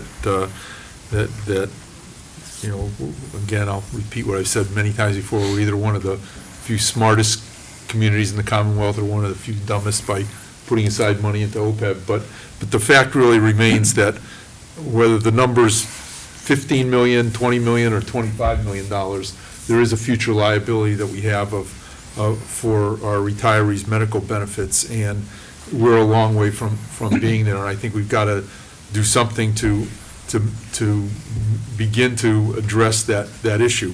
I am of the belief that just as current employee medical expenses were becoming so burdensome to the cities and towns in the Commonwealth, that the Commonwealth, as such that the Commonwealth did something a couple of years ago with that. As you indicated, this was the talk of the last MMA meeting. My suspicion is it will be another one or two before it will be done, and there will be some sort of statewide relief that comes up, but it won't be 100% relief. And since we're so far away from our $20 to $24 million, I think those are the numbers I've heard, goals, that I see nothing but positive about starting to put money aside. I suspect when all is said and done and the legislative actions have been taken, our obligation will be something well below $20 to $24 million, but nevertheless, it'll be well above the $500,000 or whatever it is we're talking about putting it in now. So this gives future select boards an opportunity and town meetings an opportunity to adjust these numbers, but makes a strong commitment that we can't go on forever. Again, I'm not convinced that it is much more than a spitting in the ocean at this point, but I continue to fall back on I suspect you've heard the starfish story, and if you haven't heard it, I'll be glad to share it. No, I'm a big fan of the starfish So story. it may not made much of a difference, but it made a difference for the money that we did put in. So that's the one reason I'm supporting this. Any other comments? Paul? Obviously, Mark and I worked on this policy, and the one thing I'll say is that, again, we actually operate in a bubble because this wasn't being discussed with the increase in the capital budget. By doing this also takes another $140,000 out of the budget to put into OPEB by bumping it up 0.25%. And in a few years, if it's at 1%, now you're talking about $500,000 out of the budget. And we really haven't identified where the sources of that is going to come from in future budgets, nor have we addressed whether this was a priority, non-priority, that type of thing. And because of the fact that we just raised the capital budget by 0.5%, and we're going to increase that by 0.25% a year, this now throws this with the capital budget, sucks out $500,000 from the town budget. And I know it's already been in there in terms of projections, but I don't necessarily agree because we have a year in which there's 0% increases wage-wise across the town. And that isn't going to go on forever. And we're, I think, just digging a big hole that we're going to have issues with, not this year, but next year. So I'm actually going to vote against this because I just think this, coupled with the capital policy, is really just sucking a lot of money out with really a lot of thought going into why we're sucking it out and where it's going to come from in the future. I just want to note that, part of that highlighted line says And as town finances allow, so it's not a guarantee that this additional 25 or 0.25% will go in annually, so I just Oh, wanted to make sure. understand. I mean, Okay, we I just want to make sure it's our own clear. policy to issue a one-day liquor license, I understand we can do that with capital too. Right. Marie? I'm going to vote for this, and I'm really happy that you put this together. And for me, it's a moral issue. We've been making promises to our employees that we're going to cover 50% of their health care benefits for the rest of their lives. And right now, we're being told by our agencies that we're not able to do that, and there's going to come a time, and there's towns across the Commonwealth are reaching a point where they're laying off people because of this obligation. And I think this is a conversation we need to have with our employees, because promises are made, and we need to follow through with it. I had a very sobering afternoon once, sitting down at a conference for the state workforce. And in that room were police officers and firemen and employees from Rhode Island. And they were saying what happened to them when the cities went bankrupt in Rhode Island. And it was very, very sobering and upsetting. And of course, they said, where were our leaders at that time when those deals were being made and when the bankruptcy made the unsecured creditors secured, and they were left at the back of the line. So I think that we have an obligation to make this a part of the conversation every time we do sit at the budget table, every time we do sit at the union table, because those promises need to have actions. And I think we might not make the 0.25 every year, but we have to sit down and say, this is important, and if we're not making the 0.25, what does that really mean down the road? And so I'm really glad we're putting together a draft policy that does have that automatic escalator in, because that it then has to be part of the conversation. So thank you for the work you put into this. This is to kind of respond to Mark's point. And I understand, the language does say as town finances allow, so that does bring in some flexibility. Because one thing I've noticed in my relatively short time on the board compared to everybody else is sort of how the power of the presumption. So last year and this year, the document that Paul put together, that became the baseline. So I'm sure a year from now, Paul's document will have it at 50.5% for OPEB and 2.75 for capital. And so we will presumptively be facing those numbers, and that you'd have to be kind of swimming against upstream to change those numbers. So, you may think there's flexibility, but I think there's a lot less flexibility than it appears. Okay. Yes, Mark? I just have to comment about a couple of things. One is, Alex, I appreciate your comments just now, but our job is to swim upstream, and we have cut capital, and we have done that in the past when, we've, I hate to use these words, but we've had the luxury now of being able to accept the presumptions the last year or so, but I go back not that far, and there are times where we really couldn't. So I'm less concerned than you are. I understand your concern, but I'm less concerned than you are. Maria, I just have to make a response about the use of the word promises. There have been no promises made, there are policies. And I've worked for 35 years for a company that changed my pension, my retirement, my post-retirement medical plan 4 times in that time. And each time they said, economic situations have changed. So yes, we ought to do the best we can for the town employees, but the promises that were made, or the promises that you say were being made, or whatever's being put forward as policies, are being put forward out of Boston, not out of the town of Longmeadow. We're being asked to pay for their promises, and as I said earlier, I fully believe that they'll, just as easily as they made policy before, they're gonna realize they've got to change these policies. There's nothing that says that a current employee now who retires 15 years from now is going to be getting the same benefits that a retiree who's currently retired will get now. That's just the nature of the business. Our job is to make it fair, make it equitable, make it so that our employees feel that we have a decent set of both pay and benefits, but, times have changed in the private sector, and they will change in the public sector, in my opinion, and we're essentially watching it happen at the state level and reacting to it. This is a matter of how does the town of Long Meadow fund the obligations that are being set for us by the state legislatures for our town employee after they retire. Okay. I don't see it as an obligation on my part. It's like, this board did not make the promises for these health insurance, but town meeting at one point in time did accept the provisions of the law. So town meeting at some point in time are the ones who made the promise. So I'm back, sorry, except the provision of what law? I don't know exactly what section, but it was Chapter 32B that allowed for the participation of the town to pay for health insurance for retirees.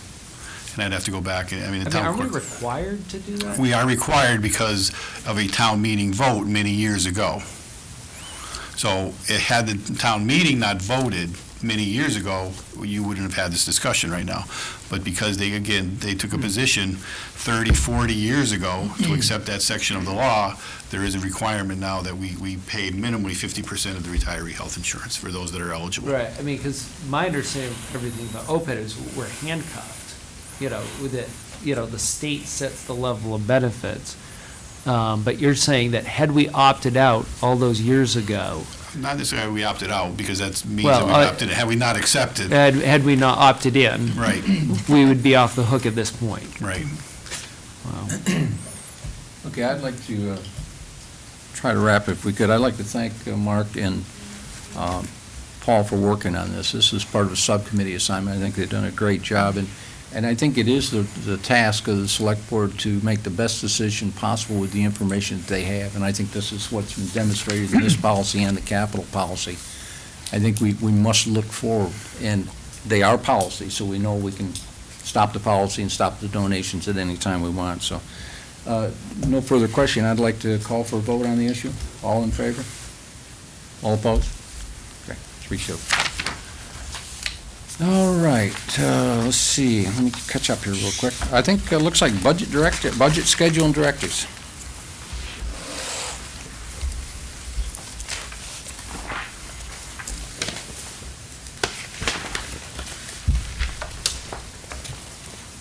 Richard, do you want me to start?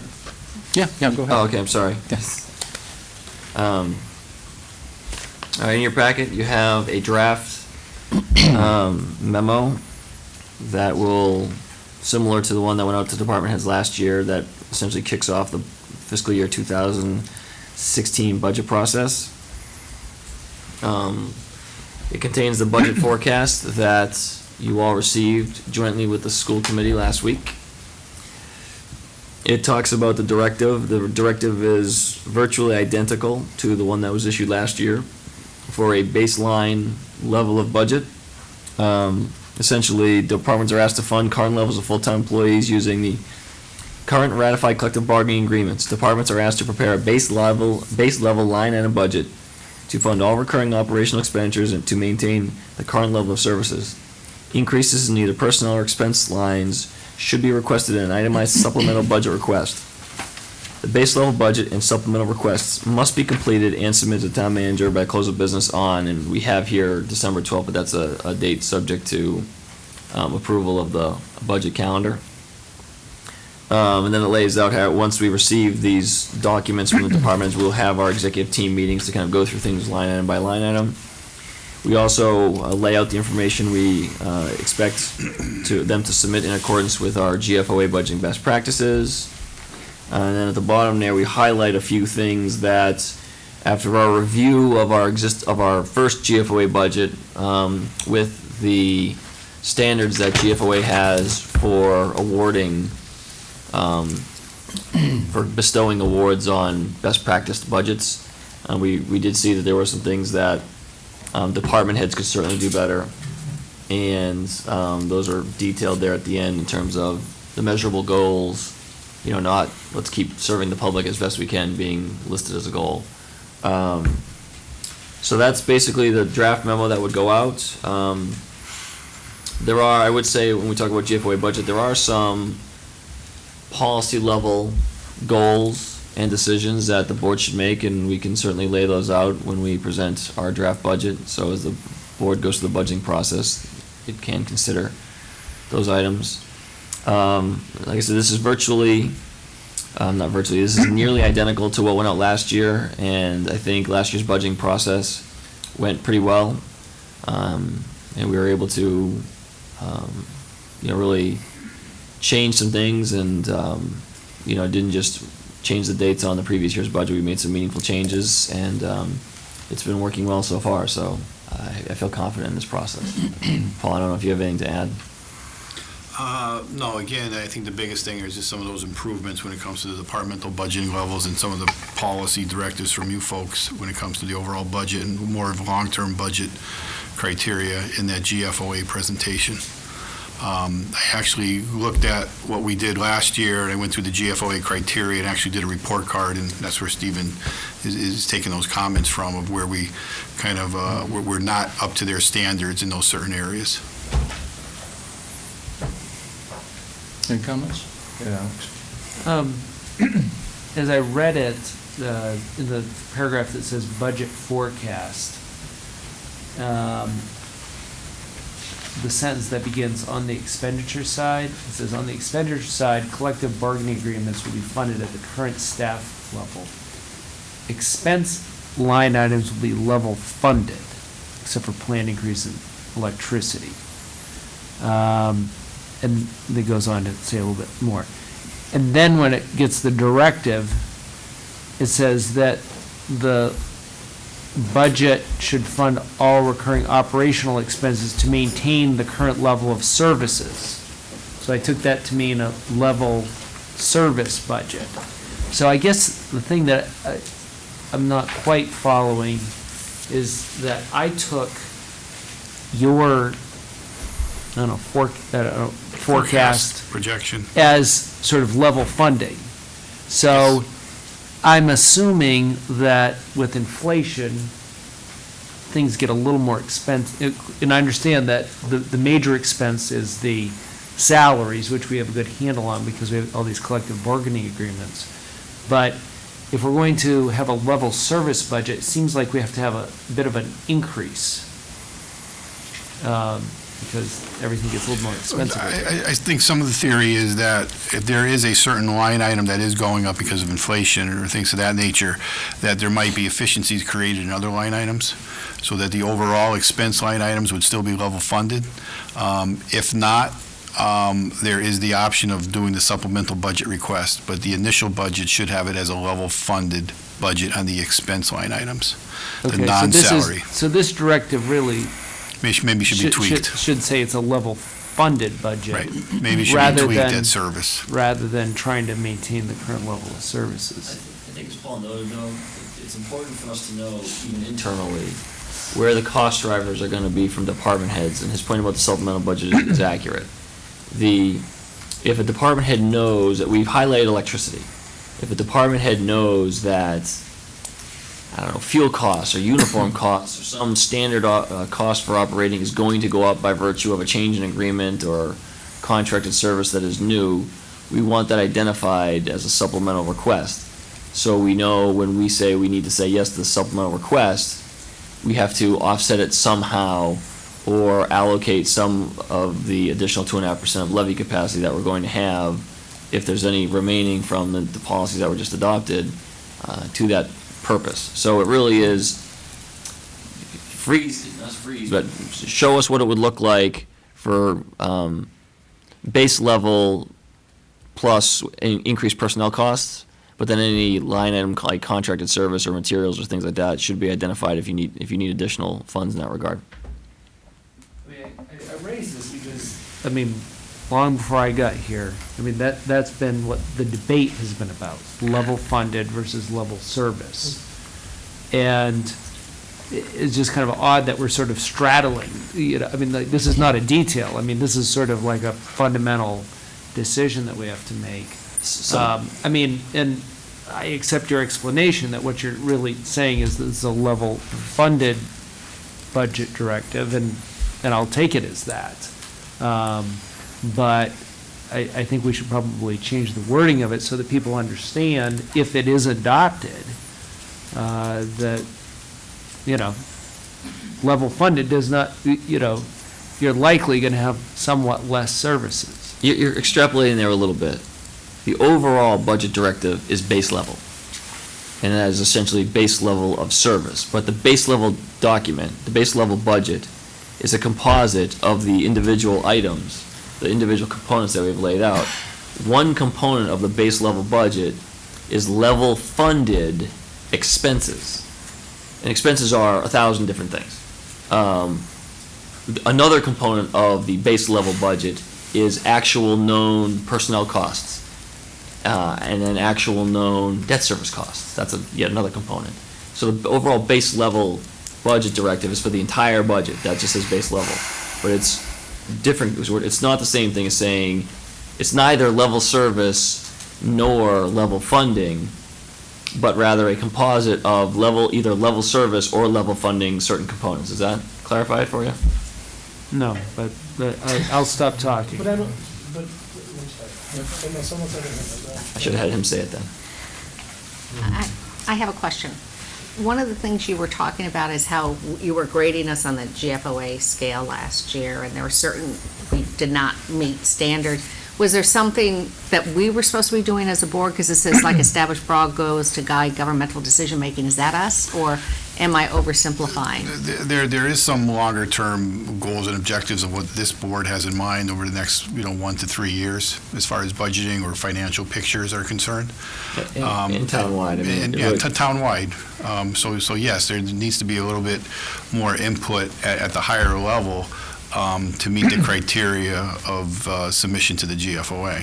So are you looking for us to give you, we need to be making a decision on what our priorities are for the next 5 years? Is that it? Or is that simple?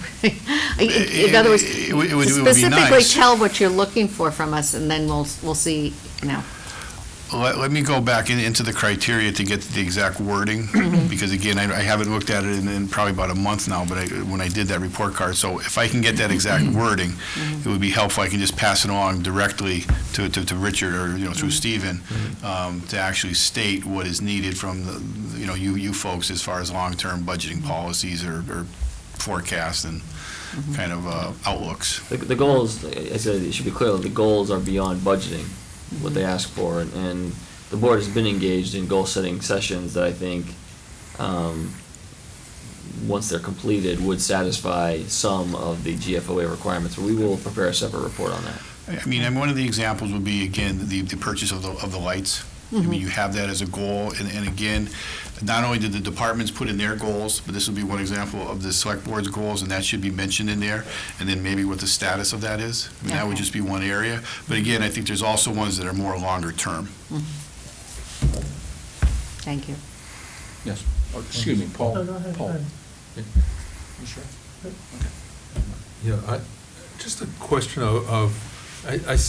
your item number 8 says supplemental budget requests if needed. I don't need to go through that. So there's an opportunity for supplemental budget requests. But we've been at this for a while, and it seems to me we're now in a mode of what we got is what we got for our town actions. And at some point, there's got to be something different comes along that some department really not only wants to do, but is a service or program for residents that ought to get done. And it could be the police or fire department, it doesn't have to be a park and rec or adult department, that would say that, something new and it ought to raise their budget by 4% or 24%, whatever it is.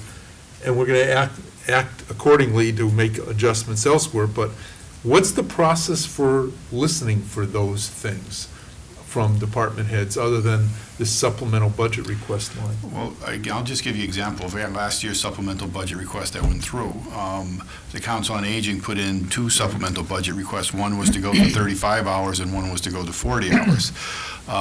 They were in the budget packets, and there was a discussion, the recommendation of the town manager to go to the 35-hour level, but that's the prime example, and I didn't know if, again, I guess you guys want to hear more about them, maybe within the budget, but, that's the prime example of the town manager taking those supplementals and implementing them into the budget process.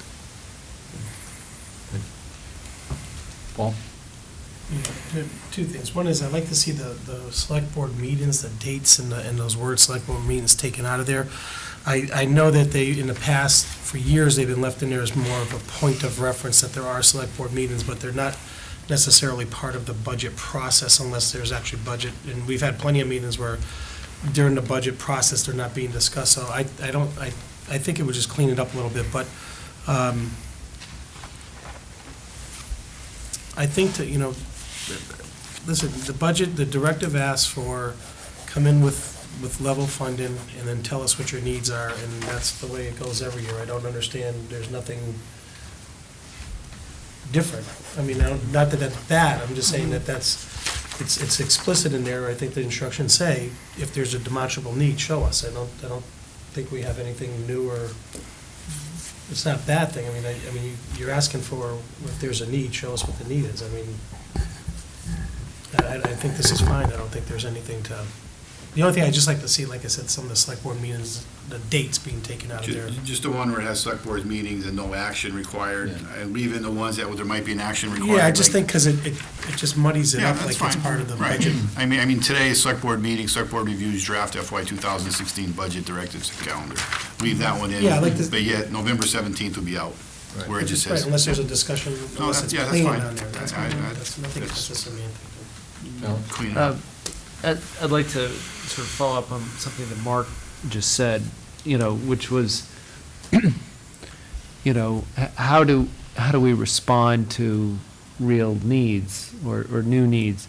And I guess, as I read this, if I was an employee of town, or I guess a department head, and I said, come in with level funded, and anything other than that, put in a separate item.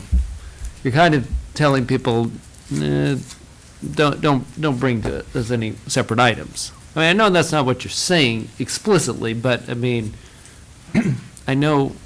that's generally how the government works. If you have to report something, that makes it less likely that somebody's gonna want to do it. And you're kind of putting your thumb on the scale against, coming in with something new. And I understand, that's a policy decision, we might, but I think, we're fooling ourselves a little bit if we say that level funded plus make a supplemental request is the same thing as level service. I don't think it is. So I'm not in favor of it as it's worded, because I'd like to see us, I'd like to see a budget that is level service, see what it costs, and then we can, if we have to, start cutting from there. There was one more thing, and this is really for the board. I know these instructions are gonna go out, but, at one point in time, we cut town hall hours because of a budget crisis that was many years ago. And I remember when Mark Borowski was on the board, he had some discussions with the clerk about what the potential was to open at the hour, or maybe it was with you, about what the cost was, rather, it was with you, about what the cost was to open it, to get it back to the full Friday, and maybe not full Friday, but Thursday night or something. And I think we should have a discussion, because it was closed that half day, and they only get paid for the time they work, but it's a service to the residents that was cut. And it's not I don't think it's a big number, No, but it's at $5,000 or $6,000, I think was the total amount. right, and I think it's just a discussion point that we should have of whether or not, and again, it might not be Friday, reopen on Friday, but maybe if there's a possibility, extend it to Thursday night or something, and be open till 6 or something like that for residents that come home from work and pay bills. And, because the biggest complaint that I get from people is that I went there on a Friday, it was closed at 2 o'clock or something. I get out of work early on Friday, and I've been there, coming out of town hall and seeing people with their check in the hand and to pay things. So I think we should have a discussion about whether that's important enough to give that directive to the town manager to see what it would It's cost to part of put the it in the budget. budget. Right. It's part of our budget. And I don't need to have that discussion now, but I Right. mean, if we come Right. back with some numbers of what it would cost and look at that and see if it's worth it or feasible to do it. Right. Just an observation, that I was in the annual reports in 1931.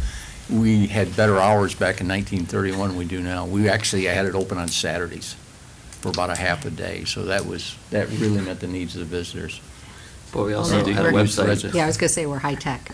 Yeah. Well, that's true, we do have, everything was payable on there, but our audience has to be the ones that pay that way too, so. Mark? No, I was just going to ask a question. So, Paul's point is a good point in terms of, so how do issues that the select board or town residents may want to see included in the budget? I recognize that we can't have, 15,000 people saying, put this in the budget, put that in the budget.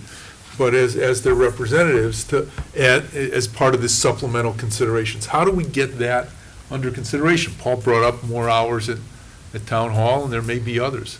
Is there a process by which we can get some input into the process? Well, I mean, under the charter, the town manager prepares the budget Right. and submits it to the select board. As I've said many times, budgeting is a year-long process. It's an everyday process. And so, the example we just cited, custodial services for the town versus, Greenwood, that is a discussion point that's come up that is addressed through the budgetary process. And so we take the comments, complaints, concerns, questions that we've received all year and either request supplemental items from department heads accordingly or generate them ourselves or department, and usually, because these issues have come up during the year, department heads know what areas are of a higher priority or not. And so they usually bring them forward on their own. And as we go through the budget, we talk internally about what things rise to the level of importance and do an internal prioritization, what we can afford. We crunch the numbers around and we make our recommendation based on our best judgment of what is in the best interest of the townspeople. We present it to the board, and then if the board disagrees with our assessment of those needs, then the board gets to rewrite the budget any way it wants. I think the fact that the budget that was approved by town meeting was by and large very similar to what we presented to the board last year is a reflection that we pay attention and hear what happens during the year and pay attention to people's needs and do a good job assessing them. And if I may, Mark, I didn't think people were shy of making comments to the select board about what their needs or wants were. And I think one of those changes was reflected in last year's budget when we increased the line item for the crossing guards per Alex's request. So I think I would have thought they did get the message to folks on what they really wanted. I mean, we could certainly send an invite out to them and, Not necessary. or again, that is a reason for the public forum. Yeah. Right. I mean, they should be making those comments because, at that point in time, the budget is still a working document that is going through, and that would be a prime time for them to come and make those statements. And can I just follow up on it? I mean, as you probably recall, nobody showed up last, or a couple of people showed up. I mean, and of course, we didn't advertise it at all either. And, that's, if we really think it's important, we need to put a sign out on, it's not a big deal. We didn't do it last year. We need to publicize it better, if we really care. Why that didn't happen last year, I don't get, but it seems like we could at least do that this year. New business? Yes, yeah, my question is, are you looking for a vote on these directives and the calendar, or there's no vote on tonight? You're not looking for a motion? I was hoping we'd get a motion. so you could Well, I say mean, approve. do we vote? Because last year I said, I said to the board we had to vote on the directives, and I was told, no, we never voted.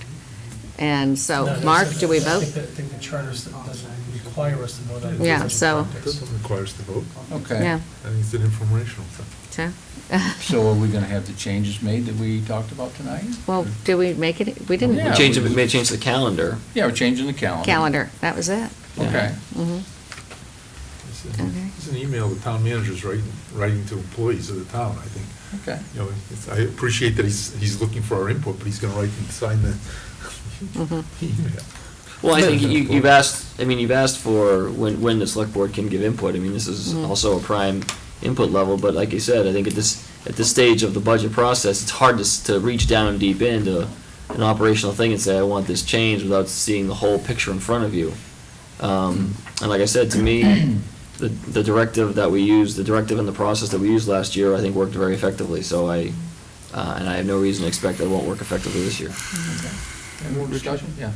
I mean, I guess on the directive, I mean, my recollection was in the fall of 2012, I mean, there was a budget directive that was adopted in October that sort of set in motion the clash that, you know, occurred in the spring of 2013. I mean, so to me, you know, that was a choice that was made at the time. I mean, you know, You mean by a vote of the board? yeah. Yeah, I thought there was too, but I, you know. I since you did brought too, the but I point- was told last year no, Read the and so charter. we did just Yeah. fine without There's no it. No, requirement. there's nothing in the charter on it. Yeah. Yeah. Okay. You can ask for the vote, it doesn't hurt. Nah, we don't need it. Well- So this is the budget directive, and we'll make the change to the calendar. Well, Alright, see, this is the thing. I mean, he just took it, I mean, our discussion as a vote. I mean, like, if we're No, gonna it is- vote, we should vote. I mean, I guess, All right, I move to accept the budget directive in the calendar. Is there a second? Second. Just for, we can discuss. We've already had a lot of discussion. Do we have any more discussion? well, I'm gonna vote against it because, You just I- wanted to have a vote, didn't you? well, no, I just want to be clear, right? Yeah, I mean, okay. because I think it's been bad policy of this board, and I think Stephen has rightfully complained about it, is that, you know, whoever talks the loudest during the discussion, that seems to be the quote-unquote consensus, you know? I mean, I think the select board should act through votes, you know, rather Okay. than, so I'm against it because I think it ought to be a level service budget. Mhm. I would think it's too late to throw that in the mix, though. I've been my personal feeling. Too late, we just started. Yeah, I know. I mean, But I mean, there, We I- can I- ask for it, and Yeah. we'll take the opportunity to level fund as we see fit. yeah, Make but a you don't balanced want to budget. run up, you want to run up two scenarios? I mean, Yeah, I don't, but, I mean, that's again- probably what would happen. I'm sorry we're not being clear. This is not, are you saying this says level funded budget? Because the overall budget is not calling for a level funded budget. It's calling for a base level service budget. Again, one component of it is level funding expenses, dues, subscription, membership, fuels, materials. I mean, all the little items that we buy during the year. That's not the same thing as saying level funding for the whole overall budget. And I just want to be clear, because you're saying you're voting against it because we're saying it's level funding, not level service. It is very much saying we are a level service, base level of service budget. So it's not, I'm sorry that's not clear, but that You're is. using different, like, I mean, this is Well- bizarre. The budget, I mean- the directive is about service, not dollars. Okay? I mean, you're saying two different things, because what you're assuming, you're telling people expenditures should be level funded, correct? Expenditures No, no, are one no. component of the budget, yes. No, I understand. So, in other words, if something involves expenditures, which probably every component of the budget will, therefore, you're going to have to buy less of what that expense was. Therefore, you're going to render less service to the extent that that service involves buying things, which we all know increase a little bit each year. Excuse me, this is not discussion on the motion. This is. What do you mean? Of This course is, it no, is. because you. This is the difference. This- He's trying to you were- explain what a level service budget And you're not going to versus- change your vote, and you've stated what your vote is going to be. If you want to have just a debate back and forth on what the meaning of budgeting is, I No, don't this is think we about should be level. doing. He's- he's- The object, I don't know, why are you interrupting a Because it's- discussion? I mean, when you say it's not It's not proper- discussion with Could- the could I- board. could my I yellow finish? flag. I mean, my objection is that it's a level-funded budget. We're discussing that very point, and, which is sort of the most critical part of the budget, and you're saying that's not proper? Right, because you've already said why you're not supporting the vote, and that's it. I don't think needs to be any debate to try to change your vote. So I say we call the vote. Can Hold on one second. Well, if you want to clarify. I do, because well, first of all. Well, can- Marie's objecting to it. Yeah, I hope you that- understand I that. do. That's Or fine. maybe she's just objecting to me, but not you. No, on I'm the same objecting to the topic. whole back I and think she's forth telling that's us both to happened just- 3 times. to pipe down. Anyway, first of all, I mean, I hope I can not change your mind, but clarify this for you, because it's not a level funded budget. The directive is not asking for spend the same number of dollars overall in FY16 that you have spent in FY15. That is a different directive, and that's a lot clearer. The service we provide is not by buying things. The service we provide is through the human beings we have doing the work of the town. That and so one component of our budget is, what does it cost? Present what it's gonna cost us to keep all those same people providing those services. And then the stuff they need to do that work, level fund that. If you need more people or more stuff, submit a supplemental budget request. And then the other third component, which is a huge one, is what's our actual debt service for the year? So if we said we're gonna level fund the budget and debt service is going up by $100,000, operations would have to get cut by $100,000. That's not what we're saying in the directive, and so I agree with you that it should not, that the directive I'm recommending is not level funding, it is in fact level service. And one part of that directive, though, is level fund your expenses so we can then track where inflation is hitting in different areas of the budget, that's all. I hope you can And accept that. where, I think anybody who just listened to you would have lost you at the point where you said, we don't provide services through things, we provide through people. It's obviously a mixture of the both, right? So DPW, when it's seeding grass, it's the labor, and it's also seed. And if seed costs more the next year than the prior year, then to seed the same amount of field, you're gonna have to have more money. So I don't get that. But, sorry. so, Like, I mean. maybe Paul should explain it And I'll leave it to the people at home to decide who's right on that point. What's the number, I don't have it off the top of my head, the number that we're increasing the budget from last year to the projected next year? 1 point what million? It's 1.26. So in essence, it is not level service because the budget, is level funded because the budget's going up 1.2 million. So that alone takes away the level funded part of the equation. Level funding would be to spend the same dollars you did last year. That's level funded. No, I mean, it's a hybrid, I think, what No, we no, have right. here No, is I because. think what Stephen said, though, is I think that's, and we've done this almost every year in that manner, just, you've explained it maybe differently than what's in the past. What he's saying is, show us what it's gonna take to run your department. Level fund your expenses so we can track it. Okay, that's fine.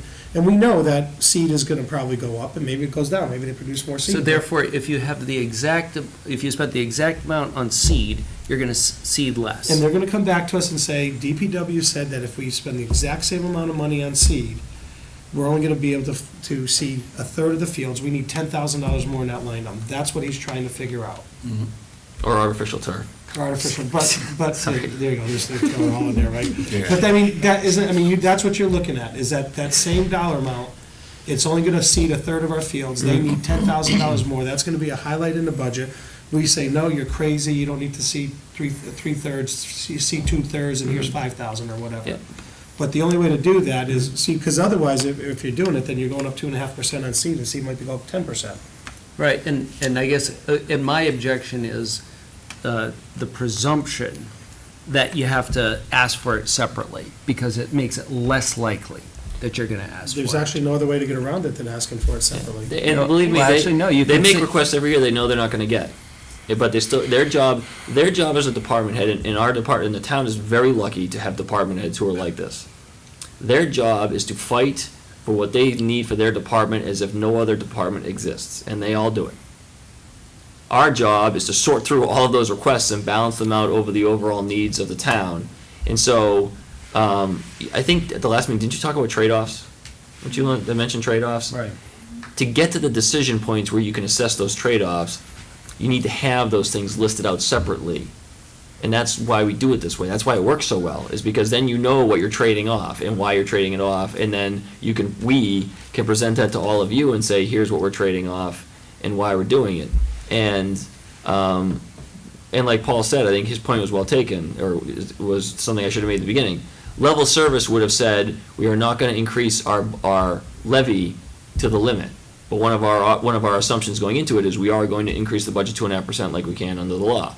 So we're already $1.2 million into additional services. So that's, like I said, the directive is Right. about service, not money. Hold on. I mean, our personnel costs are gonna go up, right? Now, so if we employ the same people and they do exactly the same thing, and they have exactly the same resources, that's level service, right? In some And ways. yet it would cost more. because personnel goes up. So, I mean, so the fact that the budget is going up does not necessarily say whether it's level service or not. In fact, you could have a few fewer employees and have less service, and the budget would still go up. So, right? Yeah. I guess there's many different variables you could have. Right, yes. exactly. I mean, look, it's actually it's common sense. So, I mean, so I would prefer a directive that says, prepare us, tell us what it's gonna cost to deliver what we did last year. And we understand that it's gonna cost a little bit more. And then we can sort through it at that point. You have a new horse? No, I just want to say, Okay. I support the directive the way it is. I believe that it's really, it gives the variable, allows the variables to be moved back and forth and to hear exactly what the department heads are telling us is the best way for them to deliver the services and what they need, and what I think it also gives the flexibility and allowing them to enter a new direction. And I especially like that it forces them to sit down and look at what efficiencies they can do within their departments, because of course there are going to be, every department is going to have a budget pressure, whether it's salaries or utilities or something else. So I like the flexibility that this directive gives, and I think it did well last year, and I'll be interested to see what it brings forward, especially with the new department head from the adult center. I'm expecting to see a very different budget coming out this year, so that should be exciting. Okay, I'll make one thing, we'll close the issue since we don't have to vote on this. We have a finance subcommittee, and I would have thought that any of these discussions that we just had would have been funneled to that subcommittee, so the subcommittee could have hashed it out before we got to this point. That's just an observation, because that's the reason we have that financial subcommittee, is that, you know, you guys could have come forth collectively with something on this, so. I would hope in the future, if you have financial subcommittee, it's discussed prior to this If we meeting. had seen the budget directive, we would have commented on it. Okay, well, I would have thought if, as a good leader of the financial subcommittee, you would have asked for it. Good leader. Oh, no. Since it's essentially the same as last year. Can I have the night back now? That's No. That's No, what you guys did a great job, you really did, but I think this discussion may be valid, but I would have liked to seen the subcommittee involved, because they've spent a lot of time talking about these things. But I think you got two people on subcommittee, and I shouldn't be speaking for Paul, who understand this budget directive and see, and know what it's gonna do, so I don't think you'd have gotten anything different. Okay. There is a motion on You the know, and the floor. other thing is, Yeah. the board didn't vote on it last year, so we didn't Right. really feel compelled to Yeah, make a ground. subcommittee issue. Like a Yeah. vote that means nothing, but we'll take it. Let's go ahead and vote. All in favor? All opposed? Okay. What else is next? Let's see, we just got the budget out. We got closed special town meeting warrant. Accept a motion to close the warrant? So moved. Okay. Seconded? Second. Second. Discussion? Richard? Yes. Again, this is what we were discussing before. Since we haven't set this town warrant, I'm not sure what we're accomplishing. I mean, to me, we shouldn't close it any sooner than we have to. I mean, this is where we got into the problem last spring, where we closed it long before. And I understand, we have to close it at some point in order to have time to print it. Totally understand that. But if we haven't set it, then obviously that printing process cannot begin. So, I fail to understand what it is that we're actually closing. I'll try to answer Mr. Grant, that we're going to be discussing the warrant tomorrow, and I think we have to have a document that's stable, I guess, I don't know the right word to use, as we go to discuss it, so that it's no longer subject to change while or after we discuss it. I think now is an appropriate time to close the warrant. That'd be my only point. Otherwise, you know, we can discuss each item and find that after we've discussed it, it goes back and it changes, because the warrant or other things come into the warrant that may be counter to it. So I think it's appropriate to close it before you start discussing and reviewing it. I mean, aren't we, when we say we're closing it, we're really just closing it as citizen petitions. I mean, we just have a document, I mean, we could, draft new articles tonight and have it tomorrow. We're right? not actually even closing the citizens petitions, because you're right, we're going to reopen it. If there's a citizens petition comes in, it stacks there and it waits. If we reopen it, it's introduced. So we're not, it's just an administrative procedure. And I do agree, I think you need to close the warrant if you're going to go into negotiations and start talking about it. I would think it does. I mean, you need, why are you going to have an open document? Past precedents, I mean, this is a very well accepted practice across the Commonwealth. Every community I checked last year closes their warrant. And some of them close it way in advance of when we close. Right. I mean, there's some of them closed for 60, 80, 90 days. It's unbelievable amounts of time that some of them have it closed. And we're down now to, what, 3 weeks? About a month. About a month before our meeting, so, But, I mean, but we found out last year that we quote-unquote closed it, but it was still open.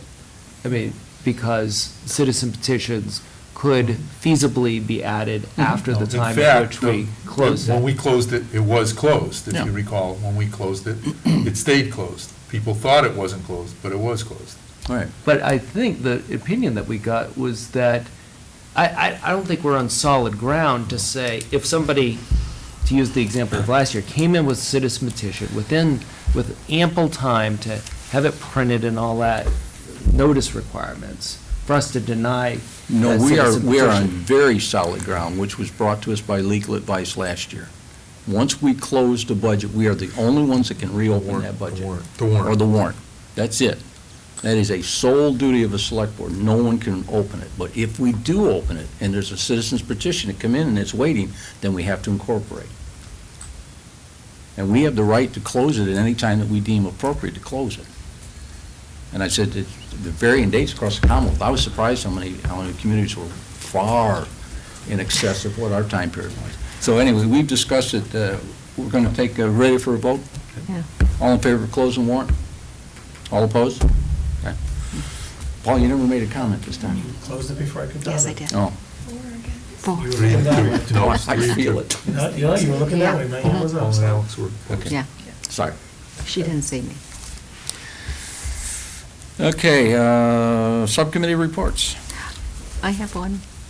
Okay. The Energy Committee is still meeting, and I've been really pleased with the work that we've done audited on the school committee, school side, and we're hoping to finish up the audit on the town, and we're looking into all sorts of solar options and a mission statement. So we'll have a little more to say in November, but we're trying to take the Energy Committee and like other towns across the Commonwealth, they're taking an extension of the green communities, so we can follow the energy use over a prolonged period of time, see where our goals are and our deadlines, and sort of dovetail the two. So it's, hopefully we'll have some actual numbers in front of you next month. Okay, before we adjourn, I have one thing I forgot to mention up on the announcements and select board comments. We have a planning board meeting. It's going to have a forum on the expansion of the shops on the 29th of this month. I believe it's going to be in this room. I believe it'd be in this room, so that in case anybody's missed it, there'll be a public forum on that. And also, we received some correspondence, I think, today from our attorney, Martell, concerning that issue on whether it goes through the select board or not, and we are on track. We followed the procedures to the T. It has gone to the planning board, and they're going to hold a public hearing, and then they'll come back, and it will be placed on the warrant, I guess, based on their recommendations at that point. But Well, I spoke to Attorney Martell, and I pointed to him to a couple sections of Section 5 that he talked about. I think he's going to look at it again. okay. I think it's clearly possible for the select board not to include it on the warrant. For the reason you just stated, it is our power. There's nothing in the statute that prohibits, that mandates that it be on the warrant. Right. So, but we can talk about that more tomorrow. More details will be arriving momentarily, but yes, Richard, if you'd permit another announcement, I probably should have made Sure, at the beginning. You threw me off with the tax bill thing. I only announced it because I still don't know, the information has gone back and forth, but the work on Cooley Brook, which Long Meadow Street runs over near, right near Edgewood. I see them out there. Yeah, they've been kind of it's a state contract, not a town contract, and so the state has oversight of the job. And the information has been back and forth about are they gonna be in the road, are they gonna be off-road, down on the culvert? And it's been changing every time I ask, it changes day to day. Obviously, when they're working along Meadow Street, it is a big deal, and that is something that we will use the Blackboard Connect system to get people so they can make travel arrangements as necessary. We haven't done that yet simply because the story has changed every day. We do have our November 15th shutdown date for the winter. That is coming up quickly. So if folks see people out there working, there is a substantial amount of the work they can do outside of the road. So if you see them down the culvert, I think they can work all year down there, down in the ditch. Right. But if anything changes in terms of working the road, we'll notify people as soon as we know. And the good thing about this is we'll have no other road work going on, so that all the detours will be open. Well, they'll be back at it this spring, so if we have Yeah. spring, I think our paving, I don't know what paving we have in the spring, we'll work around May it. have some conflicts in the spring, Yeah. so, okay. Motion to adjourn? No, Oh, excuse me. I have a comment before we do that. At our last meeting, we had a bunch of citizens in here with a lot of requesting action on closure of Quinnetuck Road. And at the time, we said something would be done at the next meeting, and this is the next meeting. And I was surprised that it's not on the agenda. My personal opinion is different from the recommendation, but nevertheless, I think there's a bunch of people out there who are expecting something to be done tonight. Well, we've been in touch with the residents, and then Stephen, you've been in touch with them, with their representatives, and told them that it wasn't on Okay, tonight's meeting. That's fine. I hadn't heard. Yeah, one of the things that emanated from the board discussion was perhaps further analysis of the impact of the intersection and an analysis of other traffic calming, basically a third-party look-see at the issue. And I'll be meeting with Pioneer Valley's Planning Commission's traffic people tomorrow, in fact, to introduce them to this issue and go over it and get their take on it. And we'll go from there. And I would imagine that we're also gonna, we've got some policy direction that came in, at least from the planning board, and I imagine we're gonna follow it maybe with a legal opinion on that to validate that. Yeah, I mean, the bottom line is if people want the road to be closed permanently, there is a pathway for that that is similar to, essentially germinates from the planning board, and it's the process for amending the official map of the town and everything else, so it would ultimately follow the town meeting. Short of that, we want to look at our recommendation and have Pioneer Valley take a look at it and see if they think of it differently as well. Yeah, so in essence, it doesn't fall under the select board. We may recommend this, that, and the other, but it will actually go to a town meeting. That's my understanding of it, too. For a permanent closure, For sure. a permanent closure, right. Right. Any other? So nobody's pursuing temporary closure anymore? No, we're No, not saying we're that. having that analyzed. If the residents decide they want to do via citizen petition to the planning board, a permanent closure, that is an avenue that's open to them, and that's one of the things that we're trying to sort out. Okay, thank you. Yes. I've been meaning to ask this. A few months ago, there was a FOIA request, I believe, from newspapers asking for emails of select board members relating to the town manager evaluation. Was that ever responded to?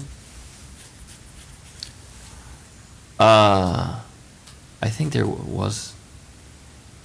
'Cause I Did that come never from the heard- reminder? Yeah, I think so, because I never heard It came from Chris Mazza, right?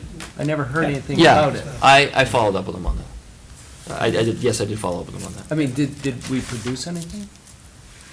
I asked him what he wanted, and he kind of laid it out, and due to our archival system, and the only person who has the clearance to go through it, it does add up quickly to fulfill certain requests.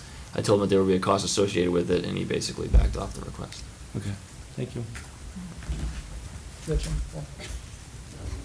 That's, Can I get credit for one I didn't ask you? Okay. Okay, no other business of the board, motion to adjourn?